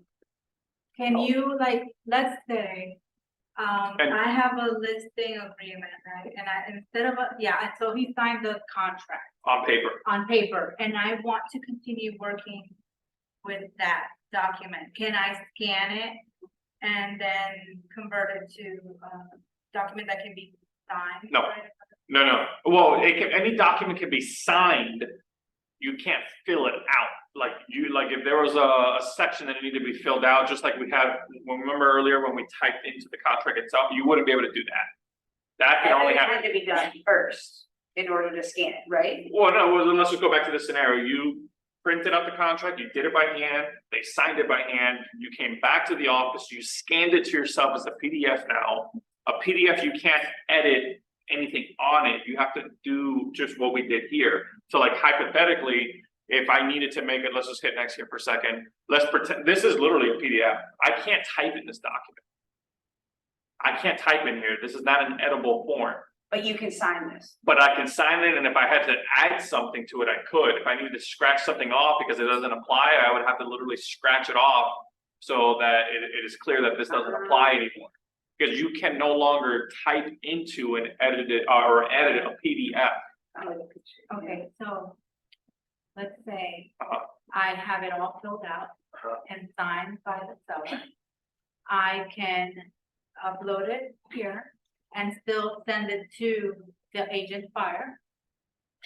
Assuming, okay, so yes, assuming that this is a purchase contract came to you, Yeah. you took it physically to the seller set and they said, yes, I'll take this offer. They signed it, you scanned it up, and yes, you can now send it to the agent So they directly. can sign, initial, scratch off, whatever, not fill in. It's the only thing they can't do, fill in. Once it's in a PDF format like this on here, yeah, you can't. It has to now be scratched off or signed, because you can't edit any of this text. And even in a contract, here's the thing, let's kind of get out of here for a second. I don't think we need to be here anymore. Let's just save and close. The only time you can type into a document is when it's in its original form, which is this right here. That's the only time that you can type into a document directly, because when I open up any of these documents, there's fill-in boxes that I can fill out. Like that one, for example. I can type into that. But that won't exist already in a pre-existing PDF. You would have to manually type over it. So let it is, okay, how can I, I'll come to you next. so let's say, if, oh, I'm sorry. No, go ahead, go. Okay, so let's say that, that we have the seller sign the actual document, the paper document. And then we're back and forth, with offers and stuff, but we want to have a final document with the final, whatever they've decided, final sell price and whatever. Can we like send a DocuSign for that final document so it's nice and clean and not with all the scratch offs and stuff? It's a great question. I personally, if I had to go back and forth more than 2 or 3 times, where there was edits needed to be made, I would at that point say, hey, let's just send me a new offer with what we've agreed upon, and we'll start with that new offer, because I hate having too many scratch offs and initials requested. So it looks nice and clean at the end. I'd rather have just one clean. If it has to again be more than 2 or 3 edits, I'd rather just have a whole new offer drafted personally, to remove all the So it's edits. just to verbally just communicate with your person and say, Right. hey, I'm just gonna resend this, so it's clean. It's Yeah. It's the final. Well, look at this document as an example, and then I'm gonna let you, and then I'm gonna go to you here. So like, let's say this was the filled out contract right here, but I wanted to add something to it. Obviously, I can't type into this because it's a PDF, but I want to add something to it. I'm gonna click on it. I'm gonna do a pen, because I'm gonna send it out to signature. And let's just go to the additional terms. Maybe they agreed to a 3% seller credit or something like that. Let's pretend that. Document is asking me who the people are, so let's just, I'm just gonna click on one room contact for now, quickness. Say this is the person that needs to sign, seller 1. Put your sellers in there, you edit this if you wanna edit this, put your message if you wanna edit your message, hit next. And what we're doing here is that we're just gonna agree to a 3% closing credit. And so I'm gonna go to the additional terms where that would go. And then in here, I would now have to add a text box and write on it this way. So in here, and I'm gonna have it as a read only again, because I don't want the seller to make any changes. I'm gonna then put in here, seller, clearly I'm not gonna type all that out because this is what's gonna do it. Seller agrees to pay 4% of purchase price towards closing costs and credits and rebates. And then I'm gonna put everybody's initial next to this, because they're gonna need an initial next to it. And then I'm gonna send it back to the buyer's agent to have the buyer's initial next to it. But if I had to do this more than 3 times for different things, I'd rather have a clean new start, a new rewritten offer. Go ahead. So I just wanted to clarify for everyone here is that, like a document would be an online document, like a Word, Excel, something like that, where you can still edit that. Once you make something into a virtual PDF, you are essentially going to like back, you aren't actively faxing it, but you are scanning it as if it was a fax. So it's now just this image of a paper. It's not something that you can edit. It's not something that you can do anything, to, but using this here, you can add an extra, like a box. So that's the only thing that can now be edited online. And that's why you would then have to ask for everybody to sign it, because you are now changing a document that should not be changed. Good way to put it. Be just an image. Good way to put it. But here we did, right? We just added like a box for the seller for the additional term we just agreed upon. We can do that manually. And we just finished typing up the whole message right there. What else, guys? Still got like 15 minutes to answer questions. Go ahead. So I get out of this one. I was under the impression that when you put in the data, like buyer 1, buyer 2, seller 1, seller 2, that when you get to the actual forms, that it was gonna auto-populate those, but you're saying we have to manually. Let me show you that. So let's pull this one right here. So this is a form that we can edit in Command. Now let's send this up for signature. So remember, we're on a form, not a PDF, so we're gonna set this up for signature. Notice how it says here, who are you sending this to? I am sending it to seller 1 and I am sending it to seller 2. And I'm gonna hit continue, and this is gonna answer your question. On a form that you edited within command, yes, it will auto-populate those signature boxes. It won't do that on a PDF, because a PDF is just a picture. Right, of course. So here, now watch what happens. Seller 1, seller 2, it auto-populated it for me. Email, boom, boom, and No, I'm make talking about the actual placement on the form. follow me. Okay. Follow me. I go all the way down to the bottom where the list, okay, this is a There you listing, go. there it is, it auto-populated for me. Because it's a form that's edited within DocuSign, it lives in DocuSign. Right. It's an editable form, that's why it can auto-populate it. Yeah, Once once it turn- you know the signatures, it becomes a PDF. It becomes a PDF and no longer will it auto-populate those, And like those little signature boxes there, do we have to reshape those or? we can- no, you don't have to, I mean, if you're weird like me, you could. Yeah, if I wanted to do that, I could. And in the scenario where there's those additional sellers, right, I could just go backwards and then go add my other sellers. A lot of flexibility and keep it. The one thing I will tell you with the auto populating of signatures is, it's not that I don't trust it, I do, there it is, it's where I need it to be. But don't rely on technology to make sure that's right 100% of the time. You, as the agent who's legally responsible for this being correct or incorrect, you need to check it yourself. So just get in the habit of always checking it. Yeah, checking's gonna be a standard, but I just wanted to see how much automation there is to the system. Yeah, where I find this the most helpful, this feature, is in, bar contracts where you have to fill out the initial on each page. I'm like, crap, going one by one sucks sometimes. But it'll auto-populate the initial on each page for you, on the bar one. Which makes it a lot easier. All right. Awesome. Thank you. What else, guys? So we're good. Actually, well, I'll let Jeff know. Jeff was probably right. He's like, Jordas, I don't think you'll need to split it up into 2. When I've done this class in the past, I've taken it. I've always done it in 2 sessions, but I mean, there's nothing we didn't hit that you guys need to know. So next, on Thursday, what we'll do is I'll have Jeff come in and continue some contract pieces.